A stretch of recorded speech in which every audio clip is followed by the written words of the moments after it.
Welcome to the Boulevard Home Game of the Week on the Fan Sports Network. Punishing runner. Into the end zone, touchdown. Big hole up the middle. 15, 10, 5, touchdown For a touchdown. Ladies and gentlemen, welcome into the Boulevard Home Game of the Week here from Walt Brooks Stadium, Dixie High School, where the Dixie Flyers are getting ready to take on the Cedar Reds in what is, of course, one of the biggest and longest rivalries in the state of Utah. Welcome into the Fan Sports Network. Keaton Formaster here and Keith Curtis.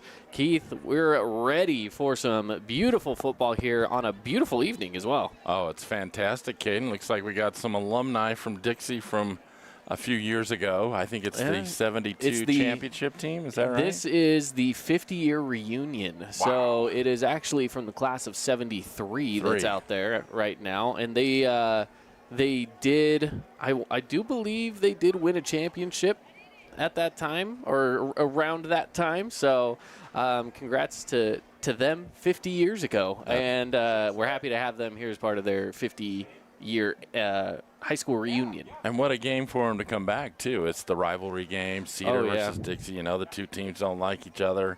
You know, there's some good civil rivalry that goes between the two. But it's just a great night. I mean, not a cloud in the sky. We got a slight breeze.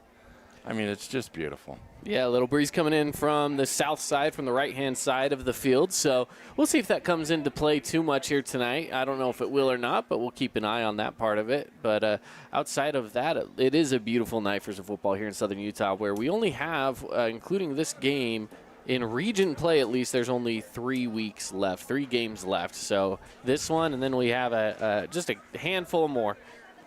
Well, and then you throw in the last weekend, the short week with UEA weekend or Deer Hunters weekend, whatever they call it. But, yeah, it'll be – well, the playoffs will be here before we know it. Yep. Crazy. The last regular season game is on October 11th, which is a Wednesday. So it's going to be a quick turnaround, Friday to Wednesday. So you got to just you know, if you got some bumps and bruises, you just keep moving on and give yourself an extra, or I should say take away those 2 days to just get back out on the field and keep on moving. But then you get a whole week and a half until the playoffs start. So you should be all right. That's true. And if you're fortunate, like we were talking earlier before we came on the air, Caden, is if Dixie happens to pull this one out, they are guaranteed a 1 or a 2 seed, depending on next week's game against Crimson. So there's a lot at stake in this game tonight. So between the rivalry and, you know, we got a lot to get into, but both teams are, you know, pretty much even on paper. If you look at the numbers, they're both 3-4, and of course Dixie's 3-0 in region, and Cedar is 2-2. But on the RPI side, Cedar is ranked 11th, and Dixie's ranked 13th. So. Yeah, but then Nolan Perry says, "Oh, they're favored by 13 points." So who knows what we're gonna get tonight? Yeah, who knows what we're gonna get tonight? It's gonna be a fun one. But of course, as we are kicking off the show here today from Dixie High School, we want to thank some of our great sponsors that are bringing us the Region 9 content this year. And we want to thank Findlay Subaru as part of our tailgate show over on the Fan Sports Network that kicked off back at 6 o'clock over on the radio side of things. Findlay Subaru.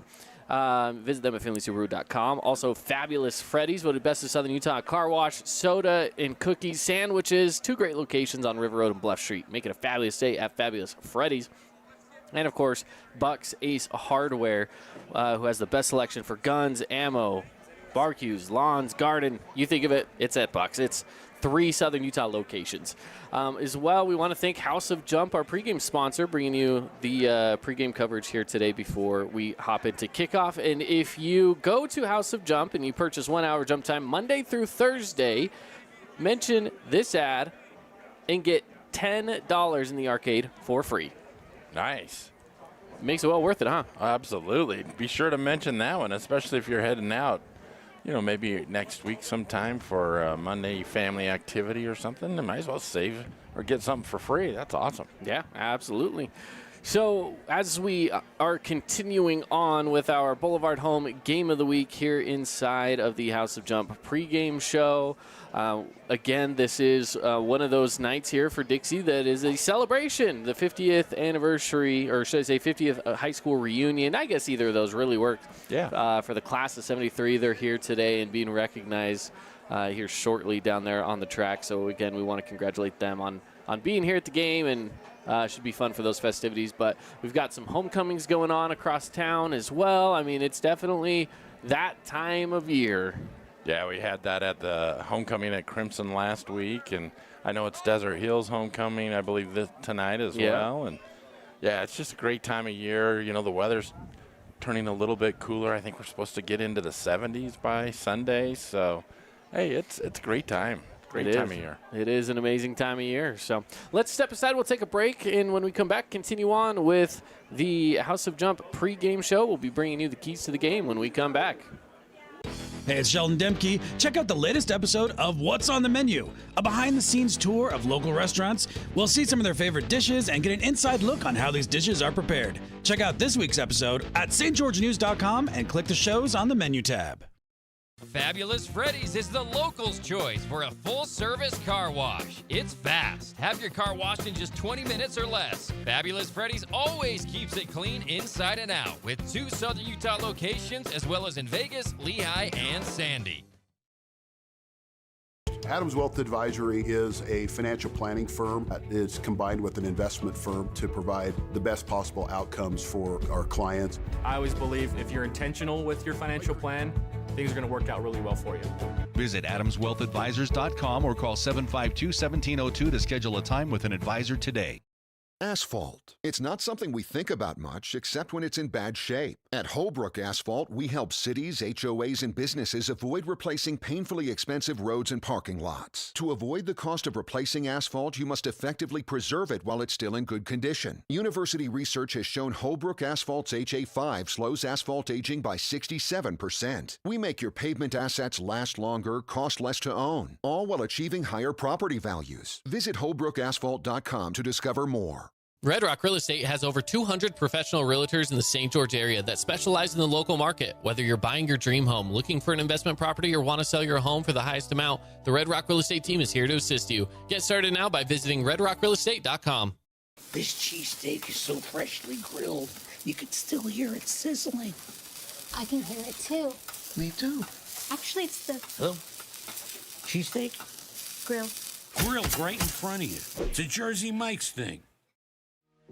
We love giving back to our community, and over the years, we have provided vehicles for families in need, supported local charities, and helped train our first responders. Dealer Collision, your place for collision repair. Red Ledge's Dermatology and Med Spa, specializing in general and cosmetic dermatology, treating acne, rashes, warts, and more. They even do cancer screenings and offer a free chemical pill with your first appointment. So if you need dermatology, think Red Ledge's Dermatology, located just off Snow Canyon Parkway, St. George. Need an appliance or two? AWP's got you. Check out the remodeled expansive showroom, highlighting the Cafe series with colors like matte black, matte white, and modern glass. Make your kitchen stand out. Come see the local boys at AWP across the freeway from the Bloomington Walmart. House of Jump is Southern Utah's only indoor trampoline park and your only place to jump, dunk, and dodge.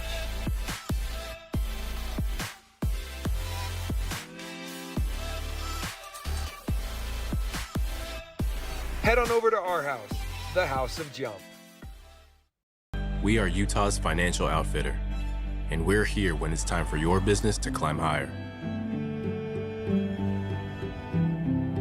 Cache Valley Bank, mountains await. Member FDIC, equal housing lender. Check out this week's edition of TGIF on stgeorgenews.com. TGIF is your weekend adventure guide to all the fun and exciting things going on in Southern Utah this weekend. Find this week's edition at stgeorgenews.com and click the shows on the menu tab. Have a blast this weekend. Welcome back into the Boulevard Home Game of the Week here from Walbrook Stadium, Dixie High School Flyer Field. It's got all the different names, but we are here and ready to go for the Flyers hosting the Cedar Reds. Caden Formaster and Keith Curtis with you on the broadcast. Keith, let's dive right on into our Team D Auto keys to the game.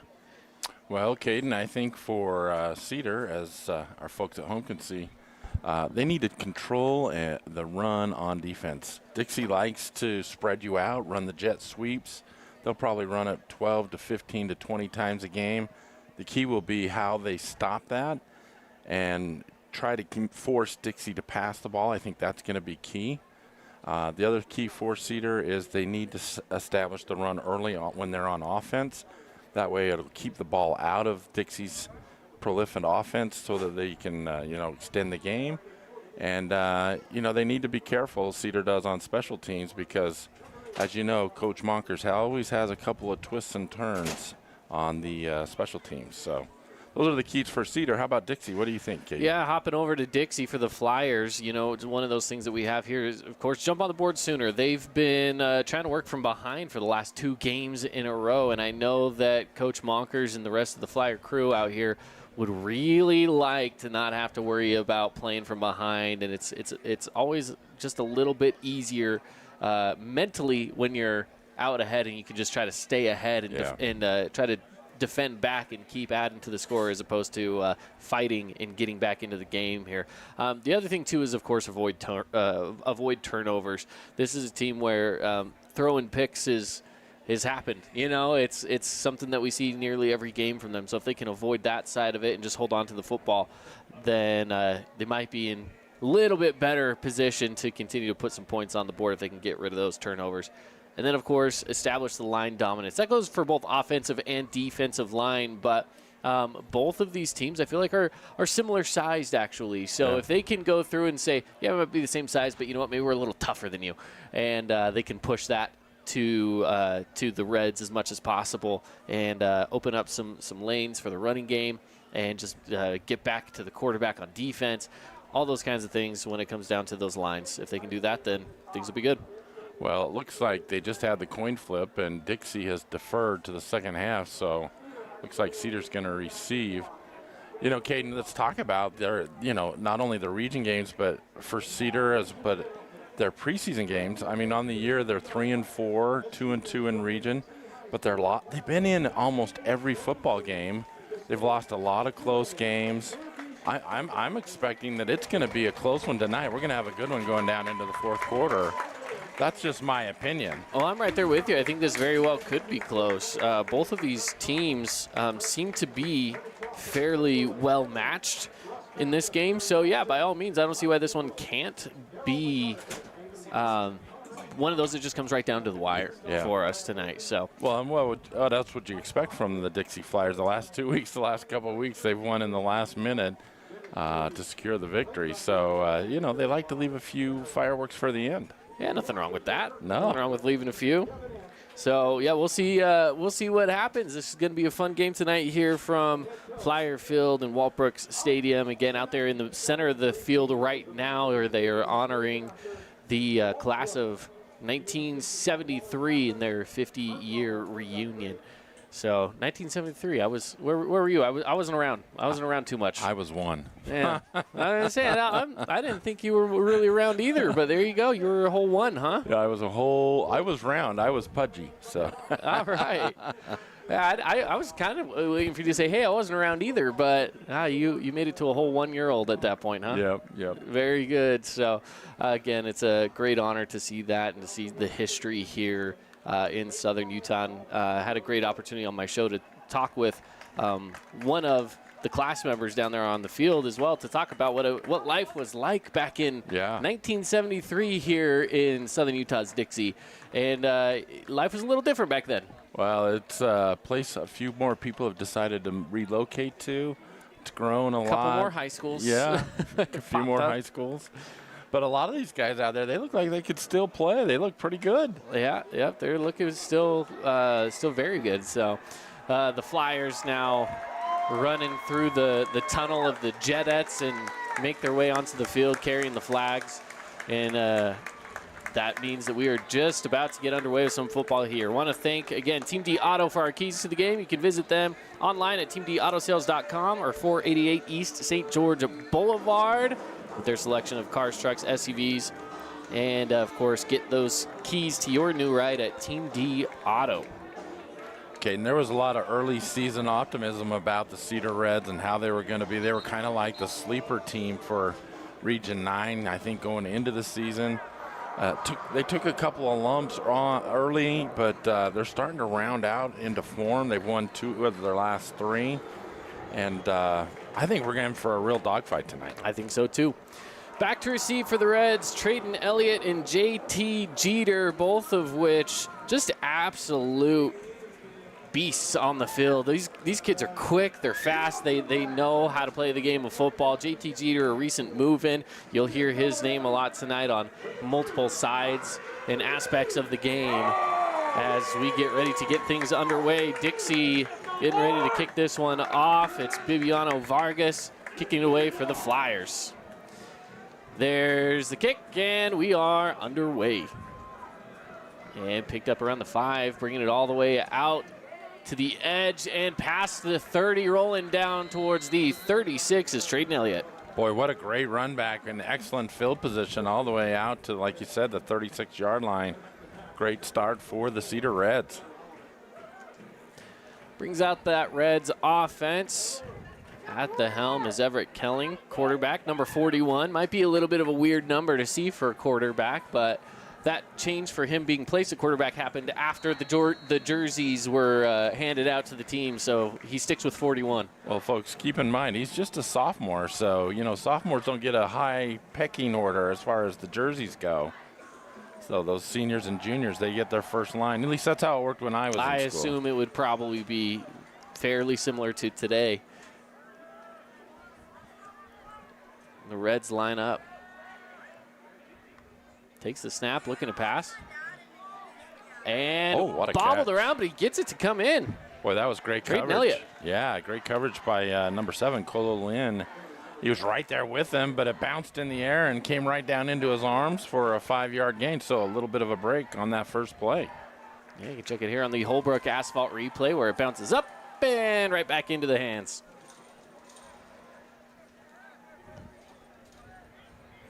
You mentioned the size aspect, Caden. Cedar does match up as far as they got some really big wideouts, and up front they got some big guys too, so there's not really a mismatch there. Elliott's in motion and a flag on the play. That's offsides on, that's going to give them almost a first down, it looks like.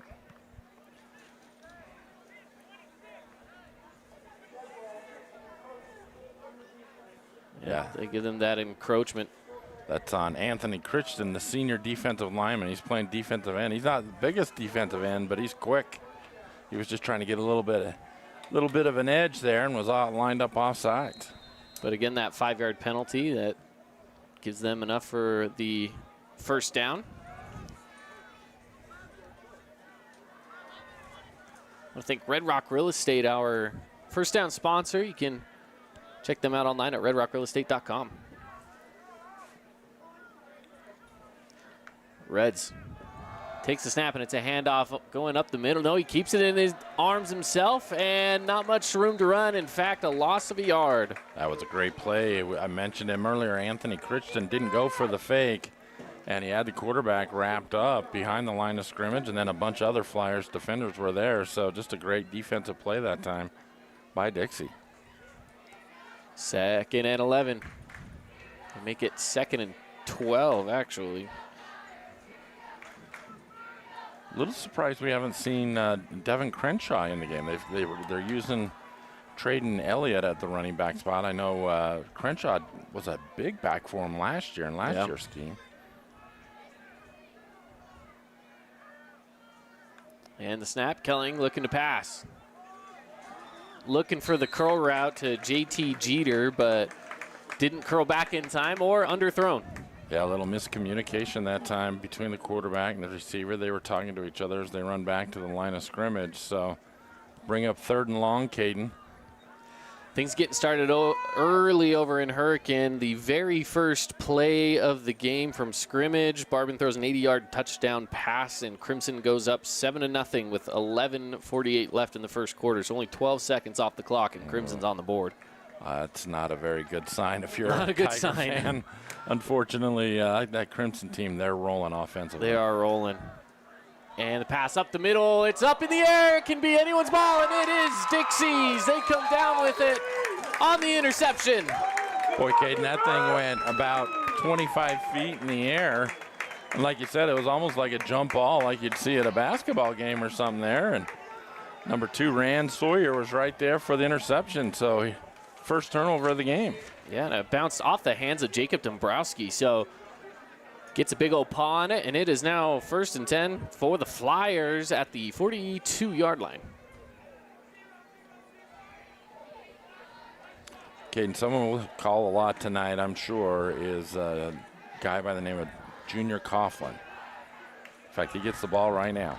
On the sweep, and he'll be taken down right back at that line of scrimmage, so no gain on the play for the Flyers. Yeah, Cedar saying it was a fumble, but the ref saying he was down. So, yeah, Coughlin's like, he's one of their go-to guys when it gets nitty-gritty for Dixie, both on the run as well as in the pass game.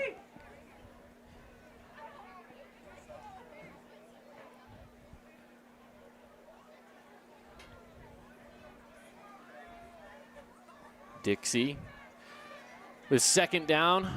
It's a handoff over to the far side, tripping forward. Again, not much of a gain there. It was a great play by Jacob Ellis, the outside linebacker. He shot through that gap, was able to get enough to bring the ball carrier down. So now it's 3rd down and long, right where you want him if you're a Cedar Red fan. And that was Silas Russell on the carry. Wyatt Truman back there at quarterback for the Flyers today. And right now trips to the near side on 3rd and 9. Here's a snap, looking to pass. He's going to go deep down the middle. He has Barbin. He got him at the 20, past the 10, and in for the Flyer. Touchdown! Boy, Caden, what a throw. He just got a lot of air under it and let Barbin run right in there. Barbin got about 2 yards behind the defender, and just like that, Dixie's on the board. On the Holbrook Asphalt replay, Barbin completely lost Simon Heiner and makes it in for 6. Boy, usually we see Junior Coughlin as the big play guy for Dixie, but right there, Barbin shows he's got great speed as well. And the extra point is good. Flyers up early, 7-0 on the 67-yard touchdown pass. We'll take a break and be back right after this. Create your own relaxing, comfortable space. Boulevard Home offers the guaranteed best prices on furniture, appliances, mattresses, and more. And buy with no interest financing. Shop Boulevard Home, because home is who we are. First Ace Hardware is conveniently located in St. George on the corner of Bluff Street and St. George Boulevard with 30,000 square feet of lawn and garden, paint, tools, fabrics, sporting goods, and the most complete nut and bolt section in town. Hearst General Store, the Big Ace store on Bluff and on Main in Cedar City. You could wander around a warehouse store forever and never find the one thing that can make all the difference. A helpful face? Now that's something to consider. Everything your local Bucks Ace stands for is written on our faces. Welcoming, neighborly, knowledgeable. When you're in need of a helpful face, visit one of our 3 Southern Utah locations. Dixie kicking off to Cedar again for the 2nd time tonight. And this one goes in the end zone for a touchback. Well, Caden, we thought we might see a few fireworks tonight. There's the first one of the night, a 67 bomb, Jason Baum equity bomb of the game, just like that. Just like that. It's a Jason Baum long bomb of the game. Visit Jason Baum online at baumloans.com. Educate yourself on what's going on in the market. See what things look like for you if you're in the market to buy, sell a home. Jason Baum, he's your guy. Well, Caden, we'll see how Cedar responds now to a little adversity falling behind early in this first quarter. Kelling gets the handoff and moving forward with it, getting just past the 20 is Devin Crenshaw. Yeah, Crenshaw, I mentioned him in the first drive. A little surprised he wasn't in there, but He did a nice job making one guy miss, then he dragged another one down. It took 3 Dixie guys to bring him down. Made it all the way up for a 4-yard gain. Yeah, that was a nice, tough run for Crenshaw.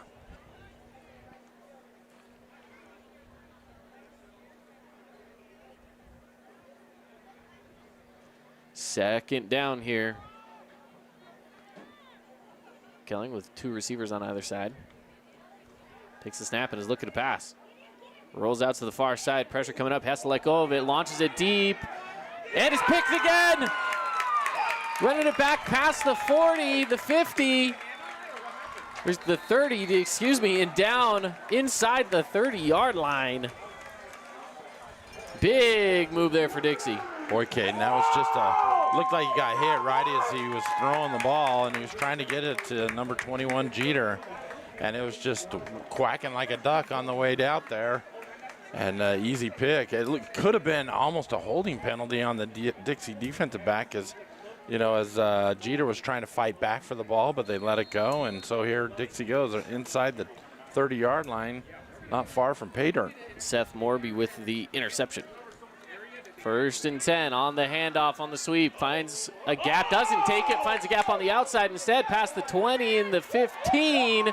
Still on his feet, Rand Sawyer with more than enough for a flyer first down. Yeah, Sawyer showing off his good feet as he made several red defenders miss and almost cut it back in there for an extra 5 or 6 more yards there at the end.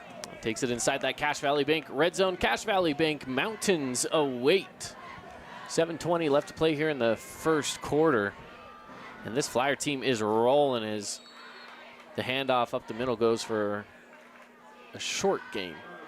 Yeah, that was to number 23 on the handoff. Yep, Silas Russell. And that was just a good play up front by Cedar's front 3 guys. Big number 80 come up off the turf with the stop. That's Aiden Puha. He's a senior. And he's one of those that's currently on the leaderboard on the defensive stats. Oh, tripped up. Not much room to run there for Silas Russell. Yeah, this time Russell's trying to go to the right side, and big 33, Justin Anderson, just got a hand on him, tripped him up. So actually a loss of the yard there. So it'll bring up 3rd and goal here. Well, 3rd and 10. They can get a first down, yeah, at the 3-yard line.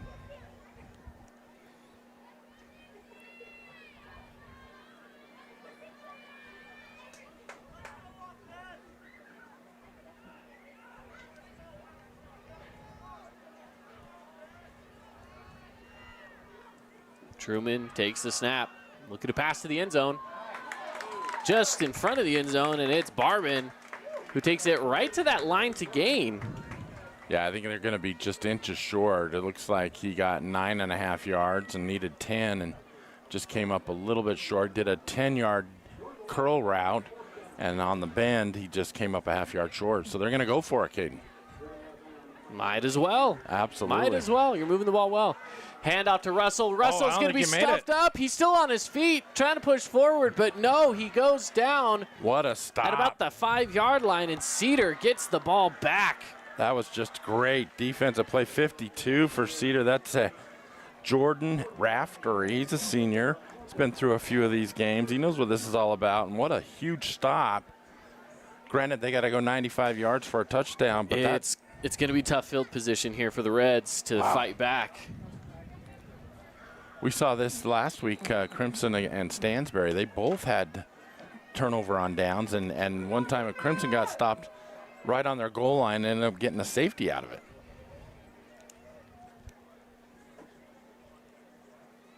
Another Nets on Fire scoring update. Crimson again on the board, 14-0, 7 minutes left in the first. And a handoff stuffed up pretty early on. No gain. I think they end up right back to that original line of scrimmage. That was Jake Dombrowski, the middle linebacker. He just scraped into the open hole, and it looked like the running back for Cedar, he was going to have Crenshaw was going to have an open lane there, and then Dombrowski just filled it nicely for no gain.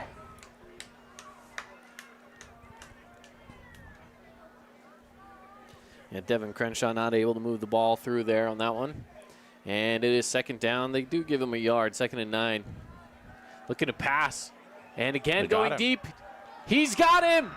JT Cedar all the way down, rolling down just right next to the 50-yard line. Boy, that was a great throw that time from the quarterback. Led Jeter perfectly. He just got off the line of scrimmage off of the DB and got a couple steps on him, and the ball was placed perfectly. A little bit more out in front of him, he might have gone all the way, Caden. He had to slow up just a hair. He did have to slow just a bit. And it's a first down for the Reds at the 48. Well, if you're the Reds, you need that for a little bit of momentum. Get out from behind your own goal line. Now that could have been that's a big swing here if the Reds can continue to push the ball and get it into the end zone. Yeah. And it goes on the handoff to Crew Giles. Giles all the way down the far side near the line to gain. He'll be just short of it.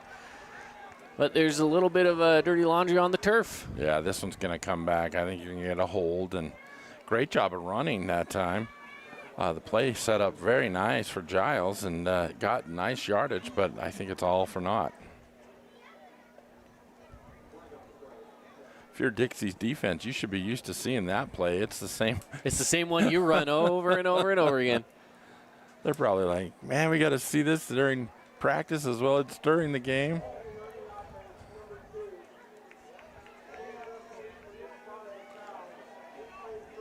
Has there been any update on the Desert Hills Snow Canyon game, Kate? Haven't seen anything come through just yet. All right.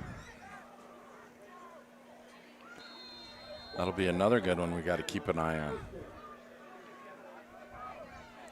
And it'll remain first down, 1st and 20.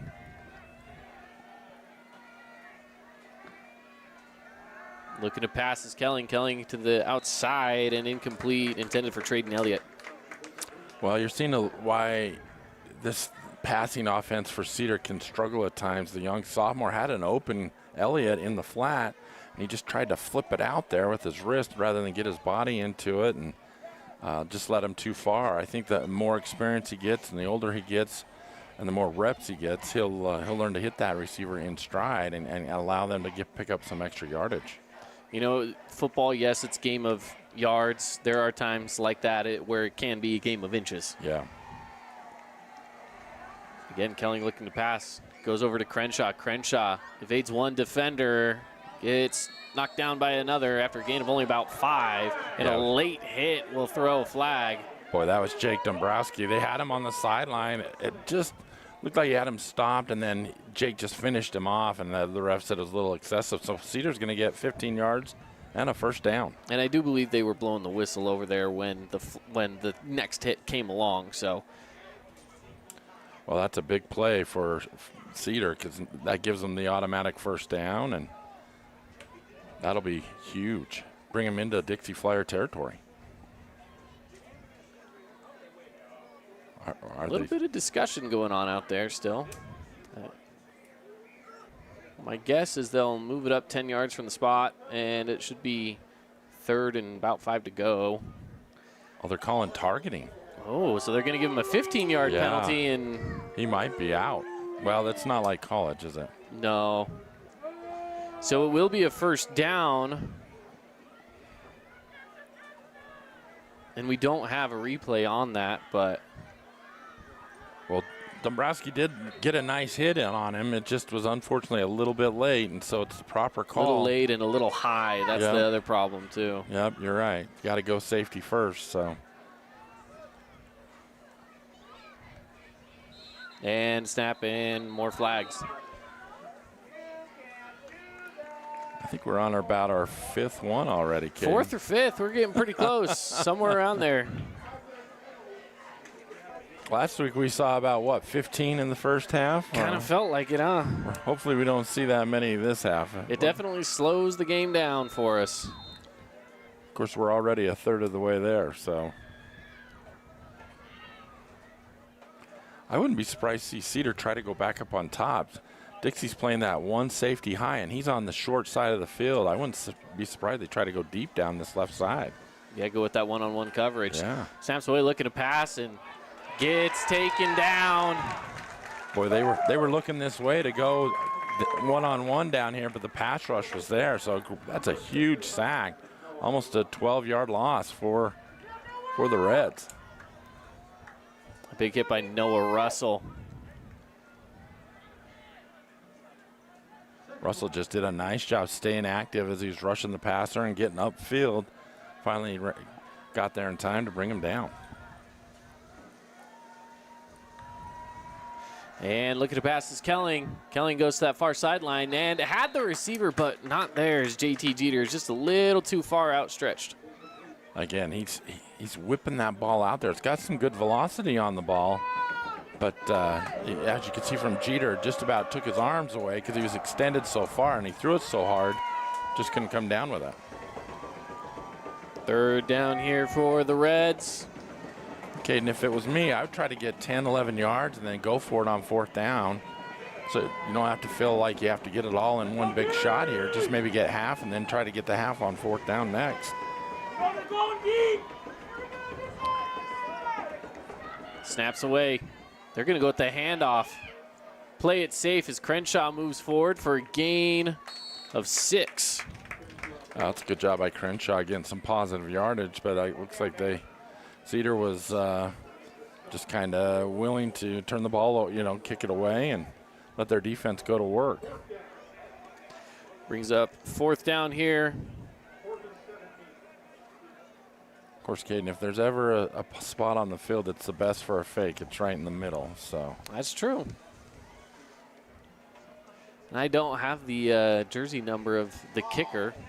42. That's 40. 40? Yeah, I don't have a 40 on my roster. So, and it's caught at the 10. Trying to return it back out and continuing to run with it is Junior Coughlin down close to the 50-yard line. But Caden, he waved his arm in the air. I and thought caught so it too. And then ran, so that's why he had a sideline. And there is a flag back there. You just can't do that.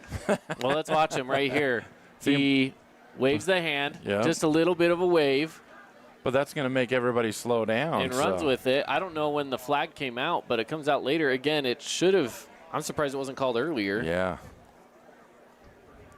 There is an injured player out there on the field as well, and I believe that was the kicker.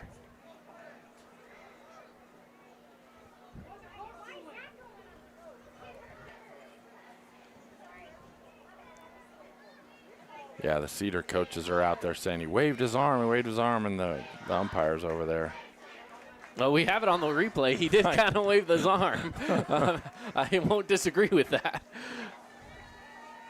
Yeah, it was the kicker who was down. Had his helmet taken off, and he's limping a little bit. Well, he did on that kicking leg, too, so that's no fun. That's hard to take, yeah, because it's,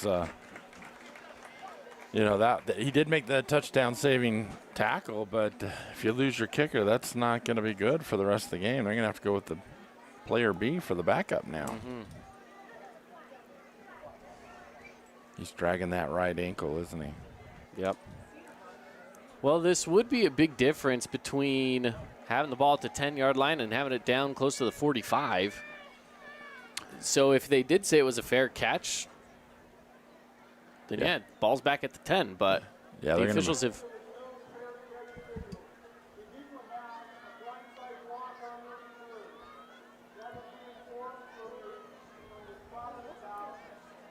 Wow. Okay, so blindside block from the spot of the foul. They did not say that he signaled for fair catch. We need to show him the replay. Yeah, maybe. Let's flip the monitor for him. But either way, Dixie, I mean, here's the thing. The ball's right about where it would have been had he marked the fair catch. So you could say no harm, no foul, actually, in this position. That's true. That's true. Truman looking to pass and does end up getting it off to Silas Russell. Russell tries to sneak past the defender, gets wrapped up at the legs, and no gain. Boy, they tried to run a little screen pass. It looked like a delayed screen, and it just didn't materialize very well. He had a couple blockers downfield, but a lot of the Cedar defenders were right there to stop him and hold him to no gain.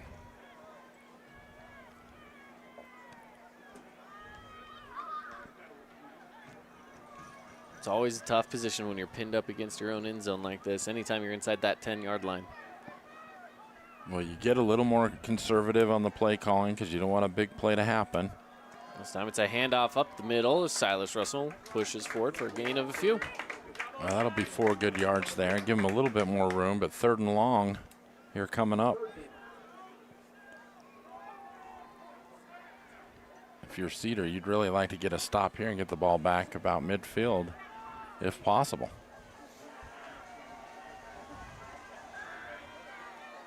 Dixie spreads the field with 4 receivers.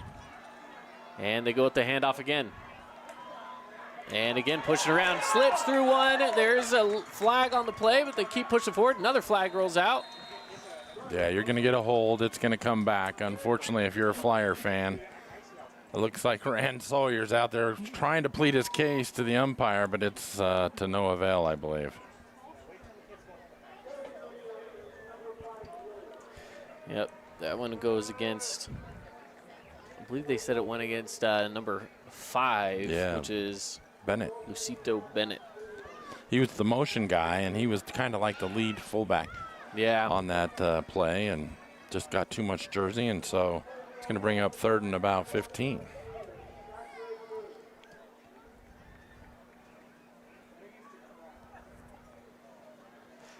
Well, it felt like Dixie was dominating through the first 5 minutes or so of this game, and the penalties now have really become the issue for them. Yeah, it really has, and they've added up over the last 3-4 minutes of this first quarter and put them in really not so pleasant field position.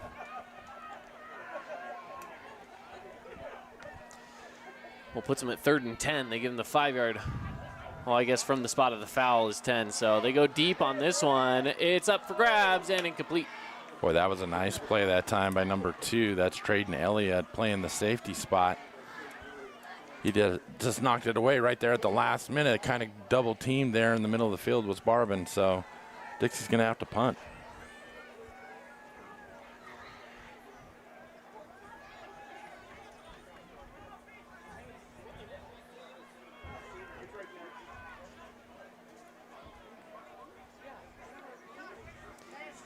Back to punt this away. Jonathan Bibiano Vargas. Well, if you're Dixie, you want to max protect here as you're in your own end zone. This one heads towards the direction of Traden Elliott, but it will roll out of bounds. Yeah, I think it'll go out about the oh, wow. He got a heck of, oh, they didn't mark it. I was going to say it was about the 50 where it went out of bounds. So look at that. Right on the 50. Right at the 50. These old eyes, I got glasses on, but I can still see out there. Still got it. You still got it.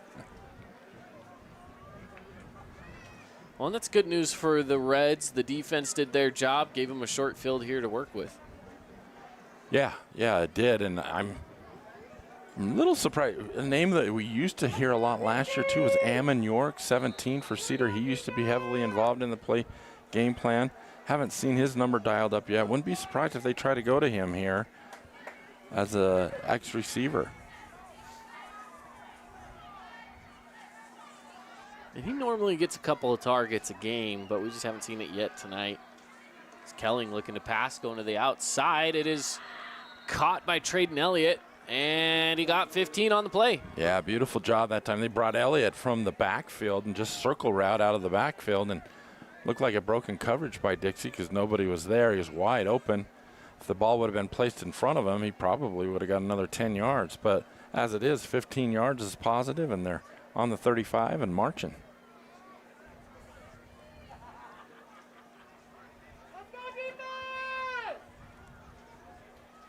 Wouldn't be surprised, Ken, if they try to go to JT over here, Jeter, one-on-one. Well, he's always your hot hand on the receiving sides. They roll out, pitch back to Elliott. Elliott crosses 35 and slips up a little bit. Boy, Elliott did a good job extending the run there. Saw a little crease, planted that left foot, and the cleats went out from under him, but not until he got 3 yards. So positive yardage there on that first down play. Saw a little speed option there. We haven't seen that for a while. Not much.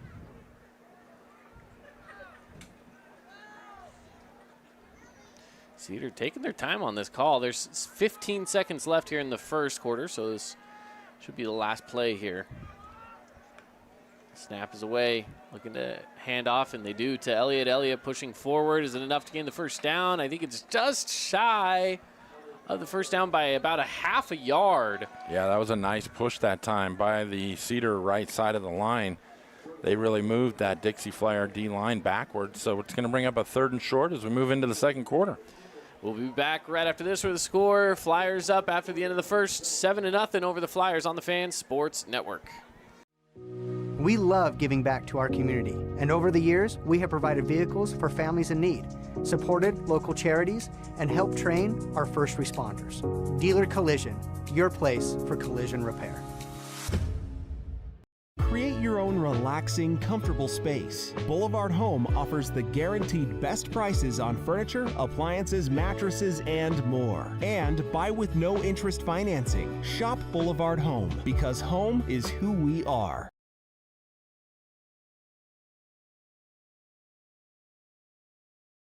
As a local business owner, it's important to get the word out about your business. More people equals more revenue for you. Get your business in front of over 160,000 people in southern Utah each week with St. George News. Contact St. George News today. Second quarter getting started here from Flyer Field, Waltbrook Stadium. And the Reds have a 3rd and short to go. Caden, I'd love to see him get under center here, but he's still in shotgun. And it is a handoff sweeping across the far side, getting the first down and more past the 15-yard line. It's Crew Giles. Boy, Crew Giles hit another gear as he hit the left side of the line there. I thought he was going to get blown up there, but he outran him. Picked up, almost 10 yards. So great job of just turning on the afterburners once he hit the left side. Yeah, he carried that block along. And well, he got a really nice block on the safety downfield. That was awesome. I didn't see that number, but that was impressive. Puts the ball inside the Cache Valley Bank red zone. Cache Valley Bank Mountains await. Cedar's been here before, or close to it, I should say, but Dixie was here before is what I was thinking. What a As catch. This one goes up for a touchdown. Do they call it a touchdown? Yes. Wow. Athletic move by JT Jeter. Boy, Caden, he just hit him on the back shoulder. Jeter did a nice job rotating the shoulders around, going high pointing the ball, and coming down with it. Beautiful 15-yarder. He even got both feet in. He got both feet in. Impressive. It's an NFL play right there when you get both feet in. Absolutely. And the Reds have a chance to tie it up here with the field goal.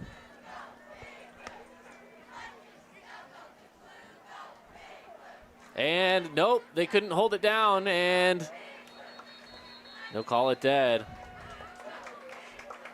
Well, that may come back to haunt them later, Caden. Unfortunately, they weren't able to execute on that extra point. See what happened there. He went to hold the kick, and he fumbled it.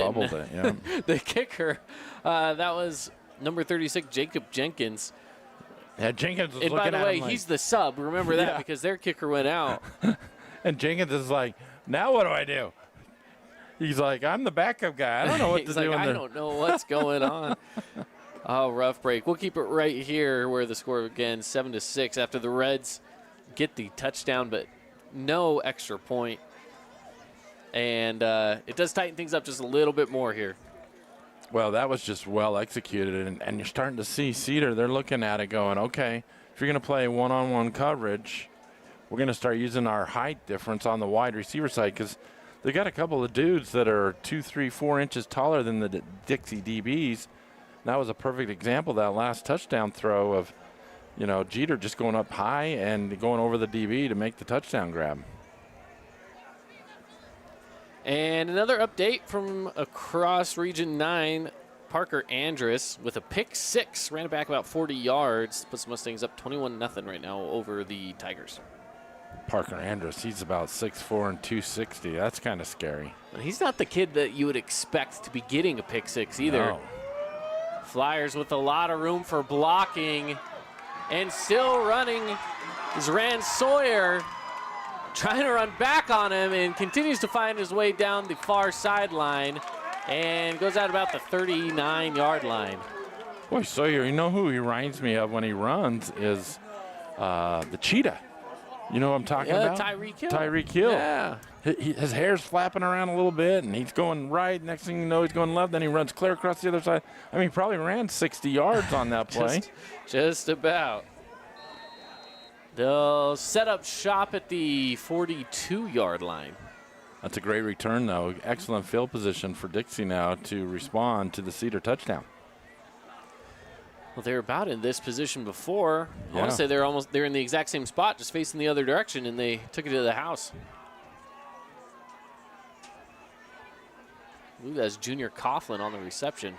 Said this time it's a handoff to Bennett. Bennett goes over to the far side, gains about 5. Yeah, into the short side of the field, which Dixie will set that up. They'll run it short side, and then boom, you're coming wide to set up a big play, either through the wide receiver stretch play or over the top. So watch for that to happen here right in the middle of the field, Caden. And again, it's a handoff. Again, it's Coughlin. Coughlin with some room down the sideline. Passes the 45 and the 40. He's still on his feet. Still going past the 20. Has blockers, has room to run. Past the 5, in for the Flyer touchdown.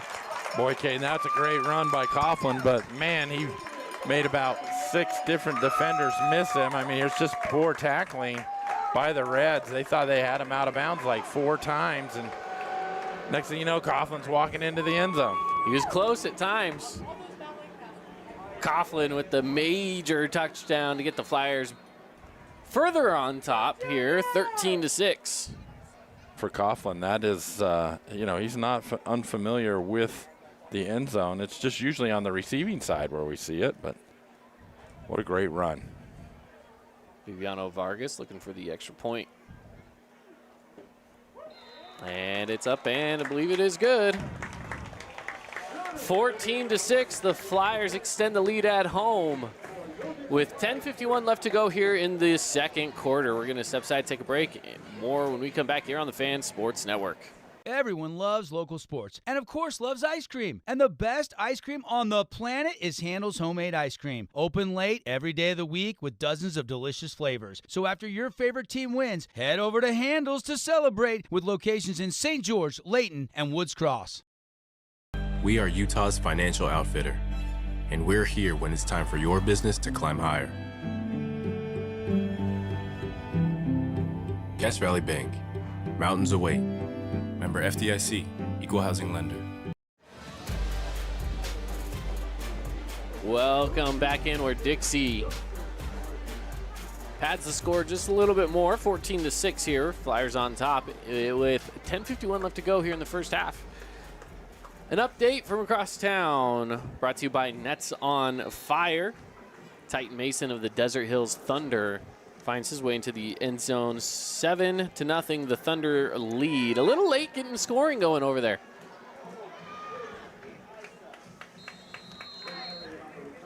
Well, that's going to be a game we're going to want to keep an eye on for sure, Caden, as those two teams are pretty evenly matched. I was talking to, Mark Musgrave, the voice we all know, right? Yeah, of course. And I asked him who he was picking or who he thought. And he said, even him being the, a little bit of a Desert Hills homer, he said it could go either way tonight. So, I'm curious to see how that one ends up.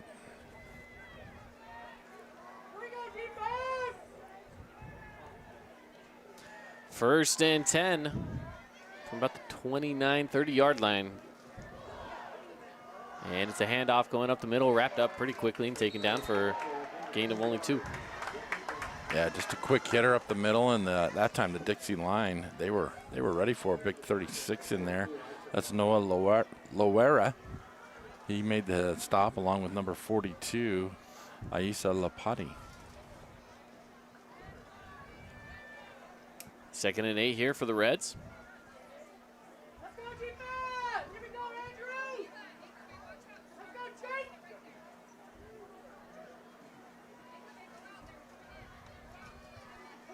Looking for the snap, Kelling to pass. Quick pass and quick takedown. But a gain of about 6. Yeah, that time they just took what the defense was giving them, and the defensive back was playing back 8 yards. And it's interesting, Dixie's now gone to a 2 safety look, so they're trying to keep everything in front of them. So they just stopped and took the yardage, bringing up a 3rd and manageable here for the Reds.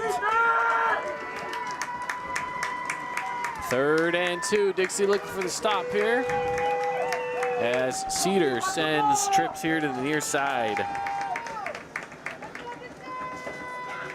Snap is away. It's going to be handoff up the middle, trying to follow a blocker wrapped up from behind, taken down, but I believe it's enough to gain the 2, maybe even an extra 3 yards. They give him the 3 on the play that he needed. Yeah, good job by Elliott, cutting it back to the right side of the line. They got a good push up there, big 58 for Cedar. That was Noah Vega, who had a nice block, and if Elliott hadn't tripped over his own feet a little bit there, they got mixed up there, he probably would have got a few more yards. It's a Red Rock Real Estate 1st down. I want to thank Red Rock Real Estate as one of our great sponsors and partners. Visit them at redrockrealestate.com.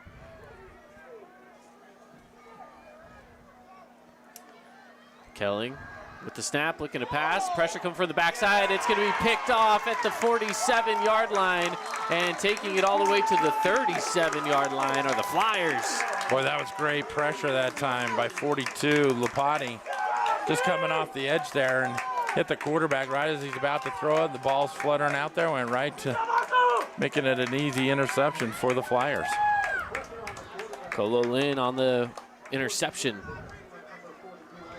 It's the 2nd interception on the night for the Flyers. It's a rough scene over there in Hurricane right now. 35-0 at the moment now. Caden, if I'm Dixie, I go up on top here, try to get a big play and catch Cedar while they're down. And looking to pass is Truman. Truman looking to the outside for David Barchi, but little overthrown to the outside. Well, as Bob Euchre might say back in the movie Major League, just a bit outside. Just a bit outside. That was about 3 to 5 yards outside, so. Not to pull baseball into a football game here. Sometimes they correlate. Delayed handoff on the draw, and a gain of 2. Yeah, that's a nice job by the Cedar defense, reading that play, that delayed handoff, and tried to bounce to the right side, the short side of the field, but not much there. So now brings up 3rd and about 8.5 yards.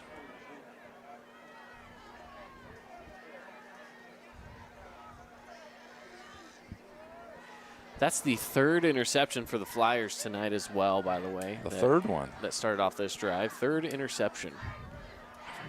I knew they had 2 for sure. I couldn't remember if there was a 3rd one or not. Truman looking to go deep. Nobody home, though. Well, he was trying to fit that one into Barban that time, and he was well covered. Plus, he's thrown into a cover 2 type zone, and he was double covered easily. As I trip up on my words here, my goodness. Looks like they're going to go for it, though, Caden. They're on their own 36. Figure they don't have much to lose by punting it, so they're going to go for it. And a timeout's going to be taken by the Reds. See how they want to defend this one. So with that timeout, we'll take 1-2, and we'll be back in just a moment here on the Fan Sports Network. Stick around. When it comes to your child's teeth, Dr. Cody and his experienced staff at Johnson Pediatric Dentistry are game changers. So when it comes to checkups, a toothache, or any problem with your kid's teeth, call experienced veteran Dr. Cody Johnson at Johnson Pediatric Dentistry, 628-0511. We love giving back to our community, and over the years, we have provided vehicles for families in need, supported local charities, and helped train our first responders. Dealer Collision, your place for collision repair.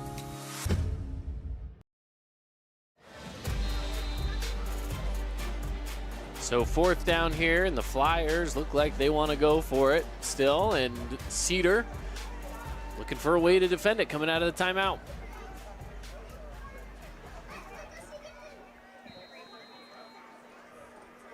$7:52 left to go in the first half of play as well. And on 4th down, it's trips to the near side for the Flyers. They'll go with the pass and the flat, and he throws it incomplete. It was too high over the head of Ren Sawyer. Sawyer's just looking back at Truman saying, dude, you got to get that, at least get it down a little bit for me. So he just overshot him by about a foot that time. I mean, Sawyer's not a big guy, but he's not that little. That's for sure. Well, Cedar will take over on downs here and bring the offense back out onto the field and hope to try to even this thing up a little bit more. Well, there's a lot of clock left, Caden. 7:48 here in the second. Plenty of time. Plenty of time.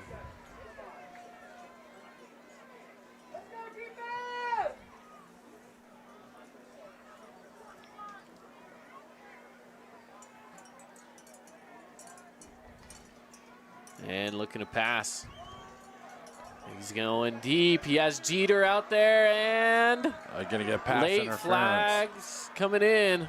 Yeah, that was double coverage that time. The safety, number 9, came over, Austin Aldridge, to try to break that up.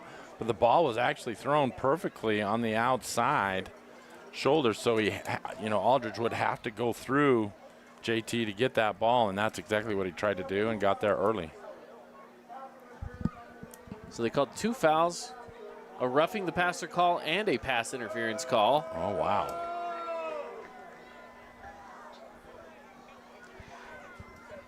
The other day on our show on the Fan Sports Network, me and Mark were talking about rules that differentiate and penalties that differentiate from high school, college, and NFL levels of football. And one of those, of course, is the pass interference call. Yeah. Being one is the spot of the foul, one is a 15-yard penalty. And we asked, what's your personal preference? What are you a fan of? Keith, I'll ask you the same question. What are you a fan of? Do you think it should be a spot of the foul call, or do you think it should be that 15-yard penalty call? Well, I think the high school game has evolved so much, and the college game, I think it should be the spot, to be honest with you, because really you're taught to not give up a big play and just take somebody out. Yeah, and you're thinking, hey, if I give him a foul here, 50 yards downfield, 45 yards downfield, it's the better. worst. At least it's only 15 yards. Exactly. Instead of the 45 that it could have been, or more. Yeah, and as much as we pass the ball nowadays in the game at high school level, at college level, I mean, it just needs to be synonymous with the NFL, I think. Kelling keeping it on the option is held up at that line of scrimmage. Boy, Dixie got away with a late shove there at the end, too. I was thinking the same thing. They very easily could have got another 15-yarder.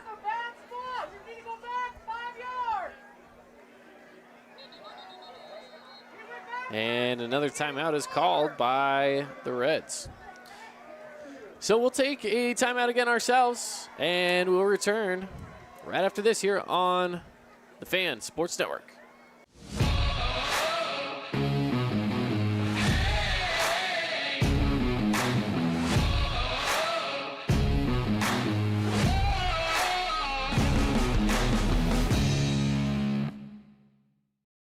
Fabulous Freddy's is the locals' choice for a full-service car wash. It's fast. Have your car washed in just 20 minutes or less. Fabulous Freddy's always keeps it clean inside and out with 2 Southern Utah locations as well as in Vegas, Lehigh, and Sandy.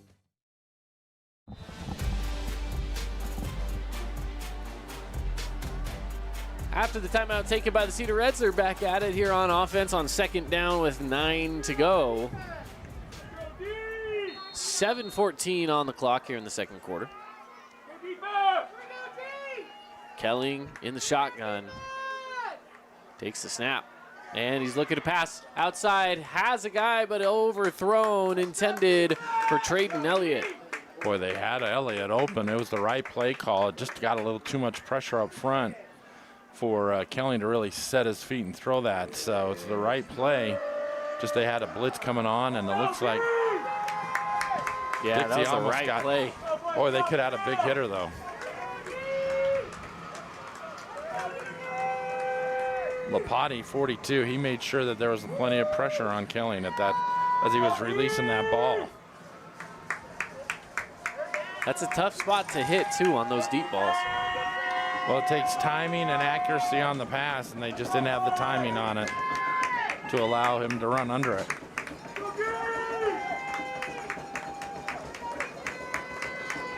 On third down, looking to pass, goes across the middle. It's got him. Is it enough? It's going to be close. That forward progression should put him right there. I think the nose of the ball is right there, Caden. That's Ammon York. I've been wondering when they're going to go to him. That's Ammon York. You've been waiting for it all night. Let's see where they put him. He did catch it right at the 39-yard line, and then the defense pushed him back, so. Yeah, I think they've called for a measurement, so it's going to be interesting to see. Let's see.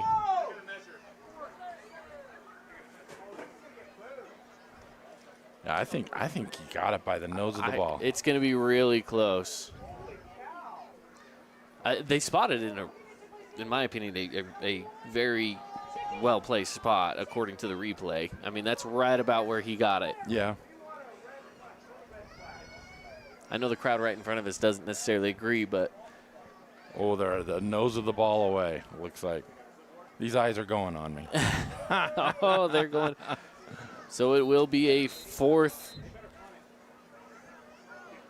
and a little bit, 4th and inches. Well, last time they had 4th down, they went for it and got it. They ran the jet sweep to the wide side of the field. See if they decide to go with that same type of play here. As they got 4th and inches, or just they're going in the gun, so I expect Dixie to blitz here as well. Kelling looking to take the snap. Tries to get him to jump on the 2 count. Rushes it up the middle. Got to get that push. I don't know if they had enough. I think he's short, Caden. I think he fell short an extra yard. Yeah, he lost a good 6 inches or more. So the Flyer defense holds. That's a turnover on downs for each team now. So that's like the 4th turnover if you're looking at it from the Cedar Red standpoint already in that first half.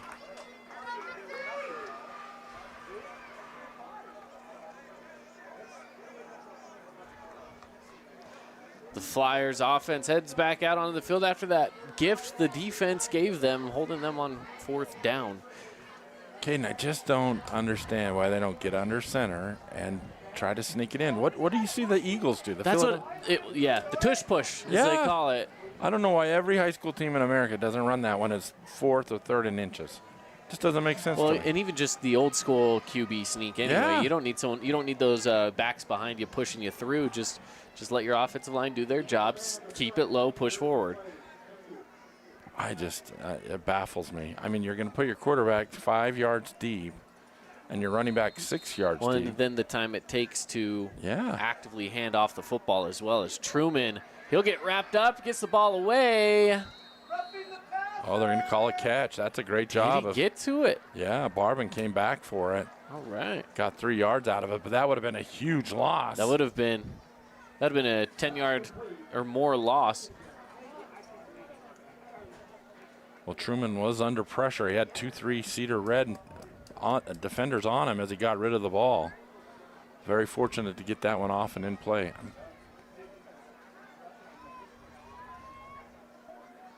Curious, Caden, why the clock doesn't run, though. The ball was caught inbounds, and they've stopped the clock.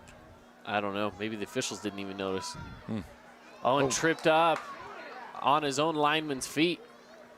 Well, that's Silas Russell. Great job by 26 Jacob Ellis. He just stood up the lineman in front of the running back, and he tripped over the lineman's feet. So he just did a nice job standing him up, and now it's 3rd and 9.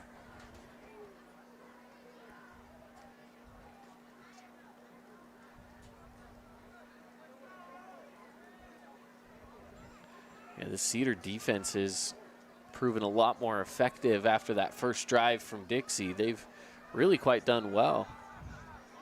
As now they go deep. Truman stretching out his Barbin, and it's not there. Wow, that was just off the fingertips of Barbin. Really laid out nicely, but they got some pressure up on Truman and had to get rid of it, and just like that, now they're going to have to kick it back to Cedar with still a lot of time. 5 minutes, 43 seconds left on the clock before halftime. And Barbin had the lane on it, just a little bit past his reach. Traden Elliott and JT Jeter back to receive the punt. Ooh. Gets it away, but the pressure was coming right there. And no fair catch signaled. And he'll be down at the 21-yard line. Well, that's just great special teams coverage by number 17 for Dixie. That's Ted Williams, not the baseball player Ted Williams, but Ted Williams, the senior here at Dixie.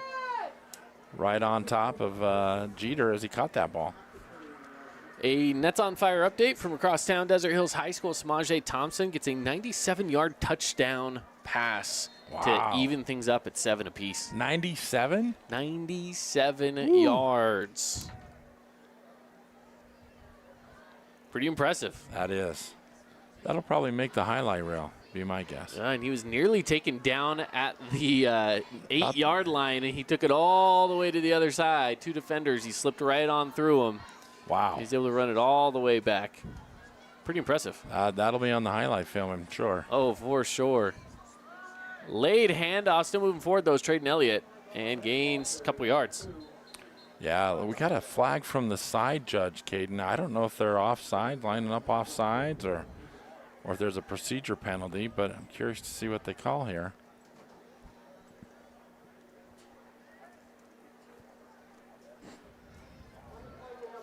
Oh, they got a hold. Oh, just a holding call. Usually when you see the flag thrown in that way, it's usually on a wide receiver or a DB. So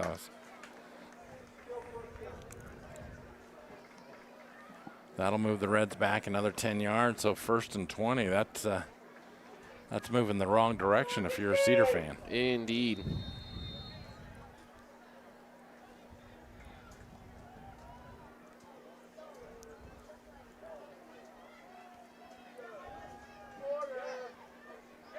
First and 20. Kelling with pressure coming right at him, gets the ball away and overthrows his receiver again. Boy, Kelling, if he could have put a little more air on that, the receiver, number 17, that's my guy, Ammon York. If he was 2 strides behind the defenders, if he could have got a little more air under that, he would have had a big play. But it'll bring up 2nd down and 20 now here for the Reds. Tough spot to be in for Cedar here again. We talked about penalties in the pregame show when we were talking about our Team D'Auto keys to the game. And penalties are always one of those that seems to be brought up in our keys to the game. And it's been no different for both of these teams here tonight. Yeah, absolutely. And on the handoff, slipping through some defensive tacklers, would-be tacklers there. Gets a gain of about 8. Yeah, Elliott did a nice job just doing a little counter action up there off the left side, and he was dragging a few Flyer defenders, got 8.5 yards there. Give him a little more breathing room anyways.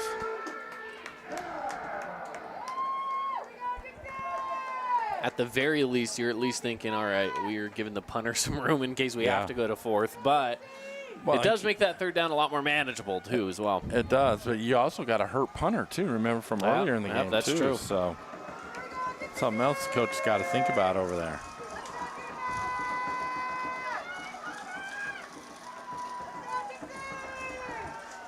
Rolling out to the near side, pass across the middle. It's caught by York. York is at that line to gain. He has enough and an extra 2 yards on top of it. Yeah, the coverage was there. They had Junior Coughlin on York, but York kind of boxed him out. He sealed his back to him. They squeezed the ball into him, and he picked up 2 more yards with that big body. So great pickup of a 1st down for the Cedar Reds. Fantastic pickup. You can see why they like this young sophomore quarterback. He's got good mobility. He's got really good velocity on the ball.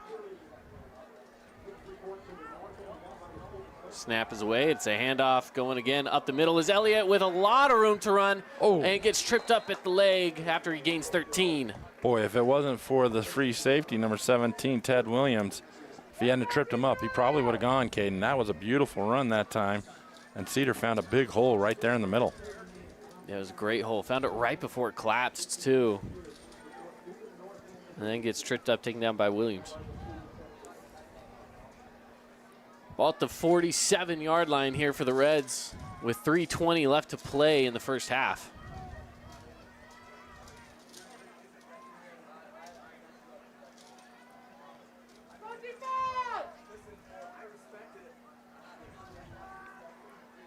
Reds with trips to the near side.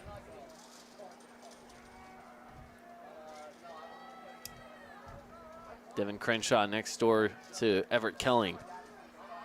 Fakes a handoff, keeps it himself. Kelling with some room down to the sideline, out of bounds. Oh, he's going to get a late hit, too. I don't know if they pulled the flag on that one, did they? Oh, I don't think they did. He was out of bounds, going out of bounds.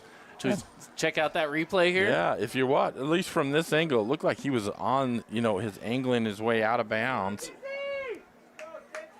Oh, he was pretty close. That was close. I'll give that one to you. That was closer than I originally thought it was. That was Rand Sawyer just saying, "Hey, I'm here, buddy. You come do that again, and you're going to think twice about it."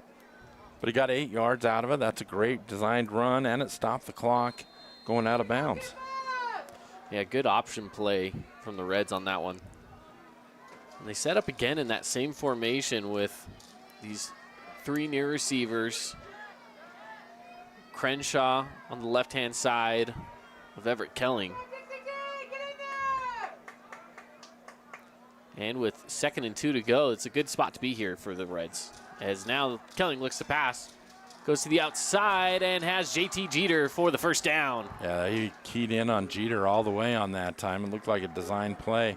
Jeter just ran a nice 8-yard out route, and he caught him right out of the break. And, Jeter's such a big target. He's probably a couple inches taller than Williams, who's trying to guard him out there. So, nice throw and catch for the Reds. Just missed it on the replay, but it goes back to a first down here for the Reds.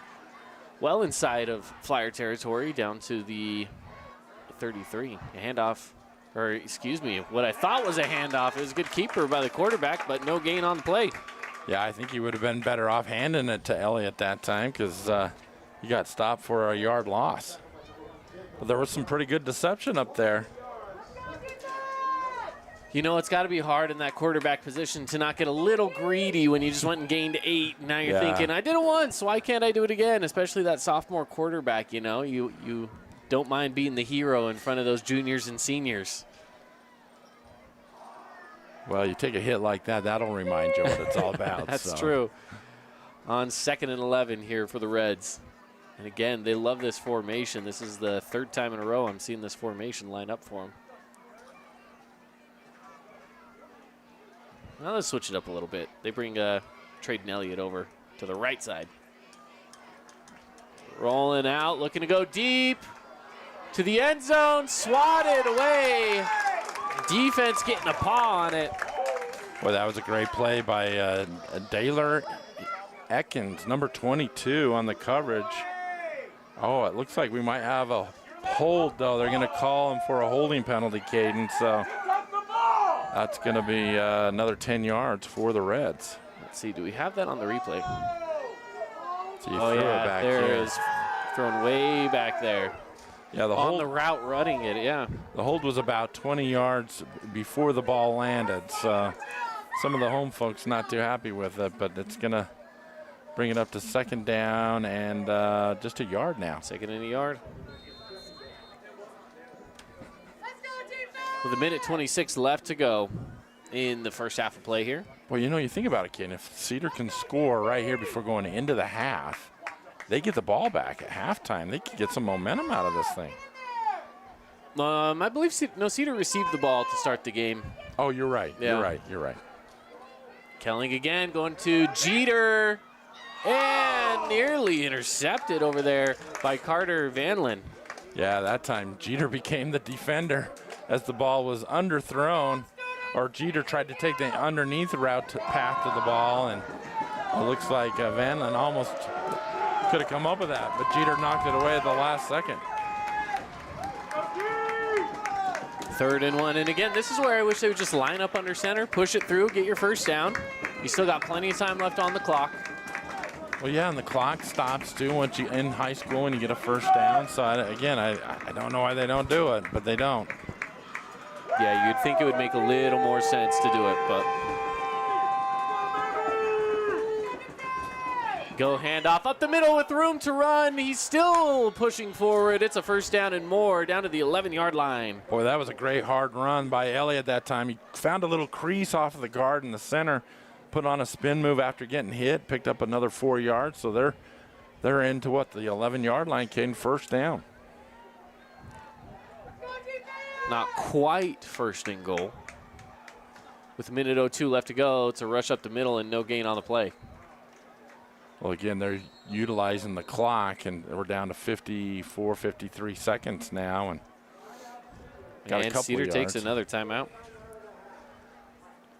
That's their final timeout. Again, we'll take a timeout ourselves, brought to you by UD & Associates. We'll be back right after this. Did you know that St. George News has a new app? Download the St. George News app today and stay up to date on everything happening in Southern Utah. Get instant notifications on news, weather, sports, and more. Download the app today and get your local news now. Relatives coming to visit, not enough room, or maybe you're looking to host a family reunion and need a house with a pool? Well, Red Rock Vacation Rentals has got you covered. From 2-bedroom condos to 10-bedroom luxury homes, they truly have something for everyone. Plan your perfect getaway or staycation. Visit stgeorgeutahvacationrentals.com. Nets on Fire is the place to hoop in Southern Utah. Elevate your game with group or individual training with elite coaching. Hustle to netsonfire.org to learn more and see why so many rising stars hoop at Nets. Nets on Fire, building champions on and off the court.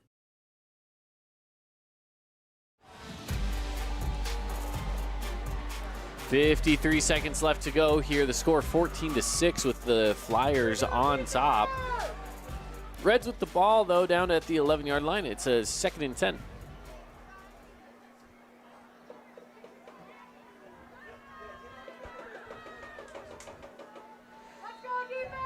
Cedar used their final timeout of the half as well to try to get the right scheme set up for the next few plays, potentially. As it's a handoff and a reversal. They faked everybody on that one as Crenshaw gets in, or excuse me, Trayden Elliott gets in for the Cedar Red touchdown. That was just a great executed play that time. They ran a little counter reverse out of the slot, and they had sealed off the right defensive end, and Elliott makes one little juke there towards the goal line and gets in there.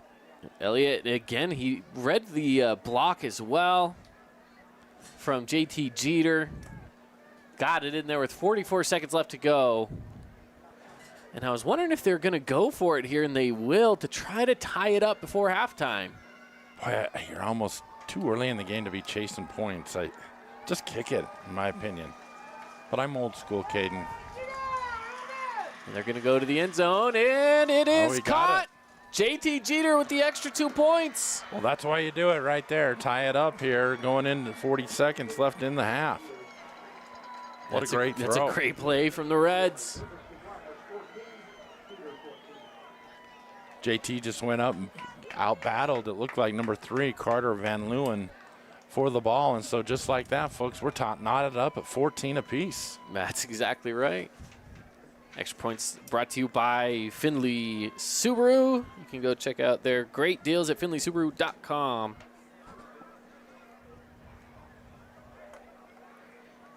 Again, Wilkinson's house lighting scoreboard right now, 14 apiece as yesterday's harvest moon. Today we get the day after. Peaks up above the school over there. Oh, yeah, that's a pretty cool shot right there, Caden.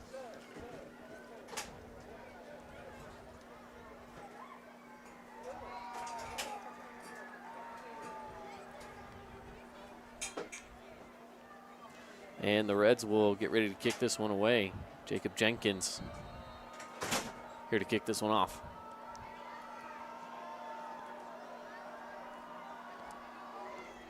Now this is the opportunity that the Flyers are looking for, where they get the ball now just past the 30-yard line.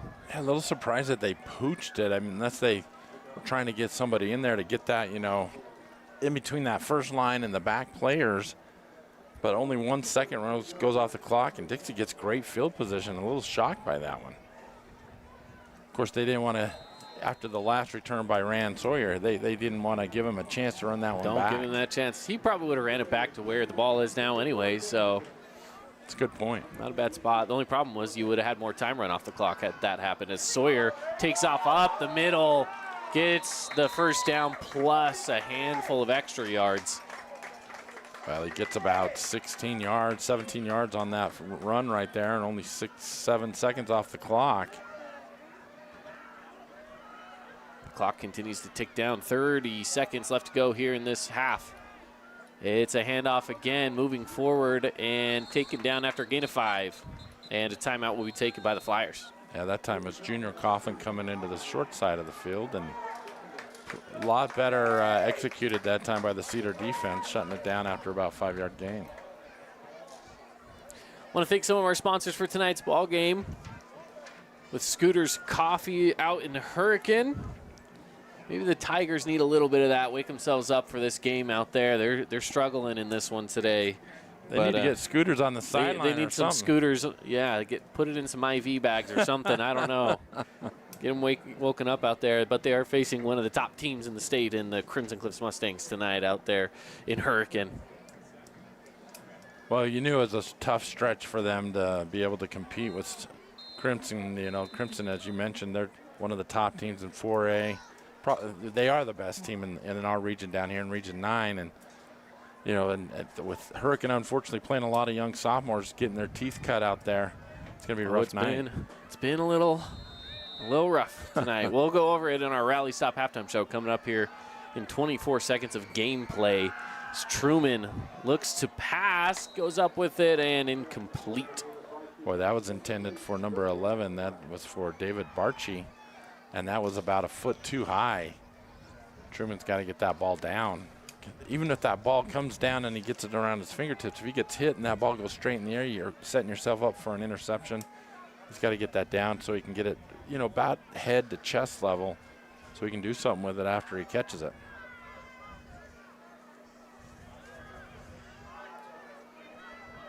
It's 3rd and 5 here for the Flyers. And quick out to Barchi, enough for the first down. Yeah, just a 5-yard out, just enough for the first down. Got him down to the 37-yard line. It's 17 seconds here in the half.